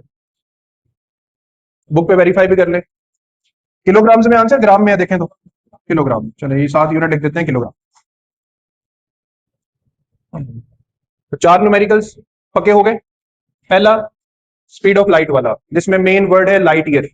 किसका यूनिट होता है? डिस्टेंस का। लाइट ईयर किसका यूनिट है? दूसरे न्यूमेरिकल के अंदर पहला हिस्सा पहले न्यूमेरिकल है, दूसरे में लेफ्ट को राइट पे ले जाके आपने रेशियो फाइंड कर लेनी। तीसरे में मल्टीप्लीकेशन डिवीजन का रूल। चौथे में प्लस और माइनस का रूल। मल्टीप्लीकेशन डिवीजन में सबसे कम डिजिट्स देखते हैं सिग्निफिकेंट फिगर्स के। प्लस माइनस में सबसे कम क्या देखते हैं? Decimal place. यहां तक सब ओके होने चाहिए हैं। आगे बढ़ते हैं। डायमेंशनली इसको करेक्ट साबित करना है। साबित करें कि ये थर्ड इक्वेशन ऑफ मोशन पड़ी हुई है, ये डायमेंशनली एक ठीक इक्वेशन है। अब ये इक्वेशन बुक में ऐसे लिखी हुई है, v f square minus v i square is equal to 2as। अब पहले हिस्से में ना आप पता क्या कर बैठेंगे, आप इसकी डायमेंशन लिखेंगे माइनस इसकी डायमेंशन लिखेंगे, एंड पे आप लिख देंगे लेफ्ट साइड 0 हो गई। ये एक ब्लंडर बच सकता है, लेकिन इससे बचने का एक आसान तरीका है।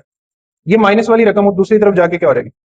अब कुछ जीरो नहीं होने के चांसेस, लेकिन अब आप आराम से इक्वेशन को साबित कर सकते हैं कि left side is equal to, गौर से देखना है। मुझे बताओ वेलोसिटी की डायमेंशन क्या होती है? L T minus 1। तो मैं लेफ्ट हैंड साइड लिख रहा हूं एल टी माइनस 1, लेकिन इसके ऊपर तो स्केयर भी है, तो ये लेफ्ट साइड पे डायमेंशन क्या बन जाएगी? L two T minus 2। ये हमारी लेफ्ट हैंड साइड होगी।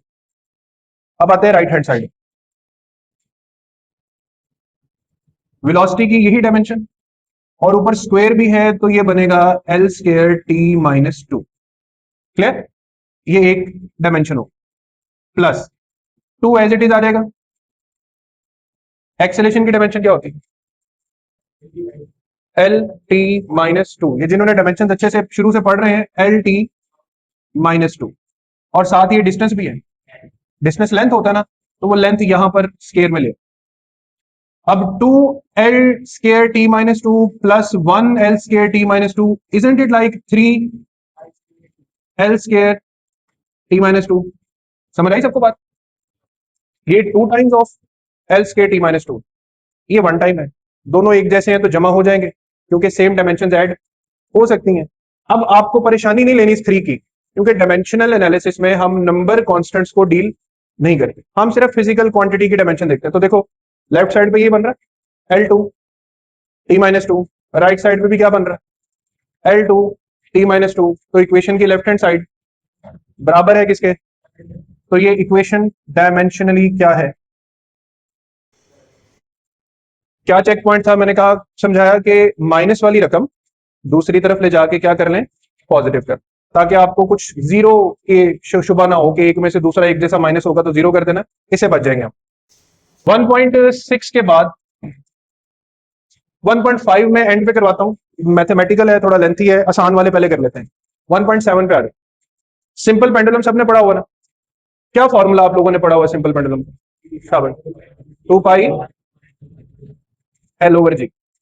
अब जो बच्चे नए हैं फॉर एग्जांपल यहाँ पे जिन्होंने ये डायमेंशंस पहले नहीं पढ़ी हमारे साथ, आपके लिए फुल ऑफ सरप्राइज है ये सवाल कि हम बिल्कुल रॉ से शुरू करेंगे और मैथमेटिक्स की बुनियाद पे हम ये फॉर्मूला डिराइव कर लेंगे। तजर्बा नहीं कर रहे हम, एक्सपेरिमेंट नहीं करके देख रहे, हालांकि ये आंसर एक्सपेरिमेंट से निकलता है। टाइम पीरियड में जिस जिस चीज पे डिपेंड कर सकता है, इमेजिन कर लो, वो यहाँ पे प्रोपोर्शनैलिटी में लिख लें। Time period proportional to length हो सकता है, बॉब का मास हो सकता है, जब स्ट्रिंग को खींचते हैं तो एंगल थीटा बनता है ना, थीटा हो सकता है, और फिर जमीन की तरफ ग्रेविटी भी खींचती है। तो फर्ज कर लिया टाइम चार चीजों पर डिपेंड करता है, तो इन्हीं चारों चीजों के ऊपर आपने अगले स्टेप में चार पावर्स ले लेनी, ए बी सी और डी। प्रोपोर्शनैलिटी कांस्टेंट, ये कांस्टेंट एंड तक चलता रहेगा, इससे परेशान नहीं होना। स्टेप नंबर 1 प्रोपोर्शनैलिटी, तो जो पूरी रखनी है। स्टेप नंबर 1 क्या, स्टेप नंबर 2 पावर्स, तो दोनों पी बन गए, पहला प्रोपोर्शनैलिटी, दूसरा पावर। तीसरे स्टेप में आपने हर क्वांटिटी की डायमेंशन लिखने, L length, mass, L T minus two. Theta पे मैंने एल पावर 0 क्यों लिखा है, बहुत आसान क्लैरिटी है। थीटा आप सब बच्चों ने मैट्रिक में पढ़ा है एल ओवर आर। अब देखो एल भी लेंथ है, आर भी, तो लेंथ से लेंथ तो कैंसिल हो जाएगी, तो लेंथ से लेंथ कैंसिल होने का जवाब क्या आएगा, इस वन को मैं एल पावर 0 भी तो लिख ही सकता हूं, इसलिए मैंने क्या लिखा है एल पावर 0। यहां पर एल पावर 0 होने से आपको एक पॉइंट मिल जाएगा, सी ने 0 से मल्टीप्लाई होना, पावर से मल्टीप्लाई होती है ना आपस में, सी किससे मल्टीप्लाई होगा, तो यहां से आप एक चीज में रखो कि आपको सी की वैल्यू मिल गई है। फिर एक बात क्लियर कर दूं, पावर्स यहां पे मेंशन क्यों की, एंड तक ना जाके हमने असल में पावर्स की वैल्यूज निकालनी। देखो एक वैल्यू मिल नहीं गई, सी इज इक्वल टू 0 हो गया, number 1 proportionality, number 2 number 3 dimension, PPD का एक सीक्वेंस बन रहा है, प्रोपोर्शनैलिटी, पावर, डायमेंशन। अब अगला ट्रिक पॉइंट देखो, राइट साइड पे मास भी है, राइट साइड पे लेंथ भी है, लेफ्ट साइड पे सिर्फ टाइम है, तो लेफ्ट साइड पे मास को भी लेकर आओ, लेंथ को भी ले आओ आगे। अब आपने कंपैरिजन करना है लेफ्ट साइड का किसके साथ, राइट साइड पे। मास लेफ्ट साइड पे बच्चों बताओ मास की पावर क्या है, राइट साइड पे मास की पावर क्या है, तो देखो एक और वैल्यू मिल गई, सी तो पहले मिल गया था, अब क्या मिल गया, बी भी मिल गया। लेफ्ट साइड पे लेंथ की पावर क्या है, पूरी तरह जागते हुए लेंथ की पावर क्या है, राइट पे जाओ लेंथ की पावर ए भी है, इसको छोड़ दो, इसको हमने बड़ा कर लिया हो, पावर डी भी है, तो लेंथ की पावर क्या लिखी जाएगी, ए प्लस डी। अब मसला ये है ना तो ए के बारे में पता है ना डी के बारे में पता है, तो यहां पे रुकना नहीं, आगे बढ़ जाते चलते हैं।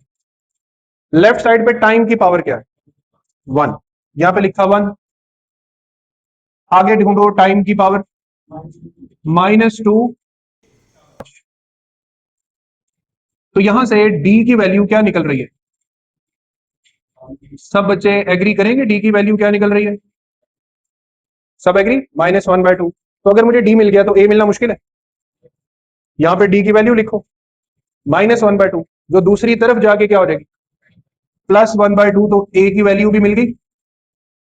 अब देखो बाज औकात जो लेंथी चीजें होती हैं उनको याद रखने के शॉर्ट, ये एक लेंथी न्यूमेरिकल है, छोटा नहीं है, मतलब स्टेप बाय स्टेप दिमाग को प्रोसेस करना पड़ रहा है।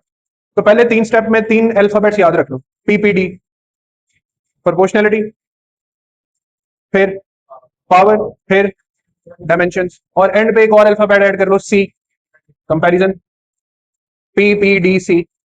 ऐसा कोई भी सवाल आ जाए, कैसे हल करना है? B C, proportionality, power, dimension, comparison. Powers मिल गई, चलो पावर्स को वापस पुट करते हैं। ए की जगह मैं क्या लिखूंगा? 1/2। एग्री?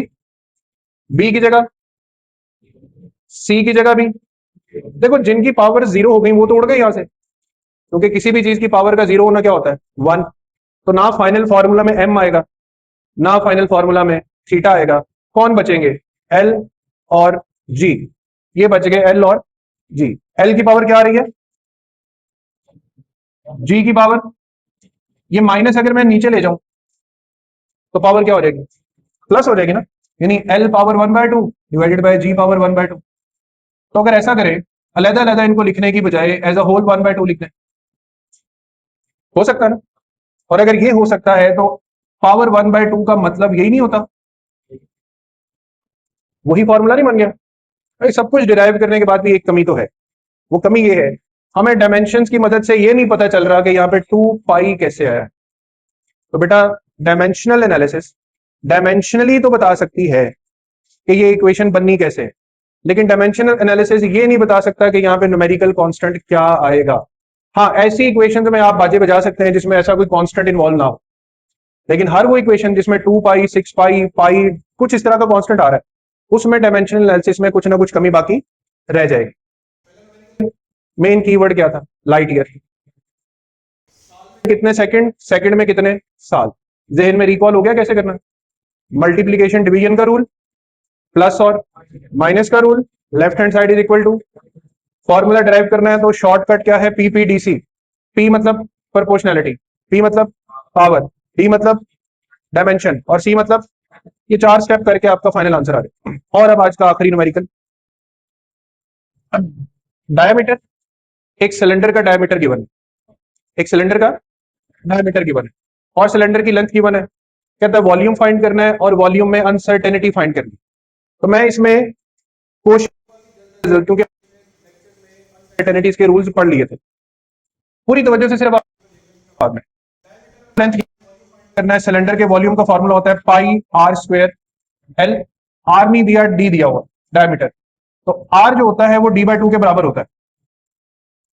तो जब आर के ऊपर स्क्वायर है तो अब ये फॉर्मूला लगा के आपने वॉल्यूम फाइंड कर लेना। पाई 3.14, डायमीटर 1.22 लिख दिया, लेंथ 5.35 ये लिखी हुई, डिवाइडेड बाय, ये करने के बाद आंसर आ गया आपके पास वॉल्यूम का ये। बट ये वॉल्यूम का आंसर है, अभी हमें इसमें क्या मालूम करनी है? अनसर्टेनिटी। ये फॉर्मूला मल्टीप्लीकेशन का भी है, पावर का भी। तो इसका रूल क्या बनेगा? परसेंटेज अनसर्टेनिटीज आर एडिड, लेकिन जिसके ऊपर पावर है उसकी पावर को, उसकी पावर को हमने परसेंटेज से क्या करना है? मल्टीप्लाई। तो यहां तक पहुंचने के बाद ध्यान से सुनिए बात, अनसर्टेनिटीज पे आ जाओ।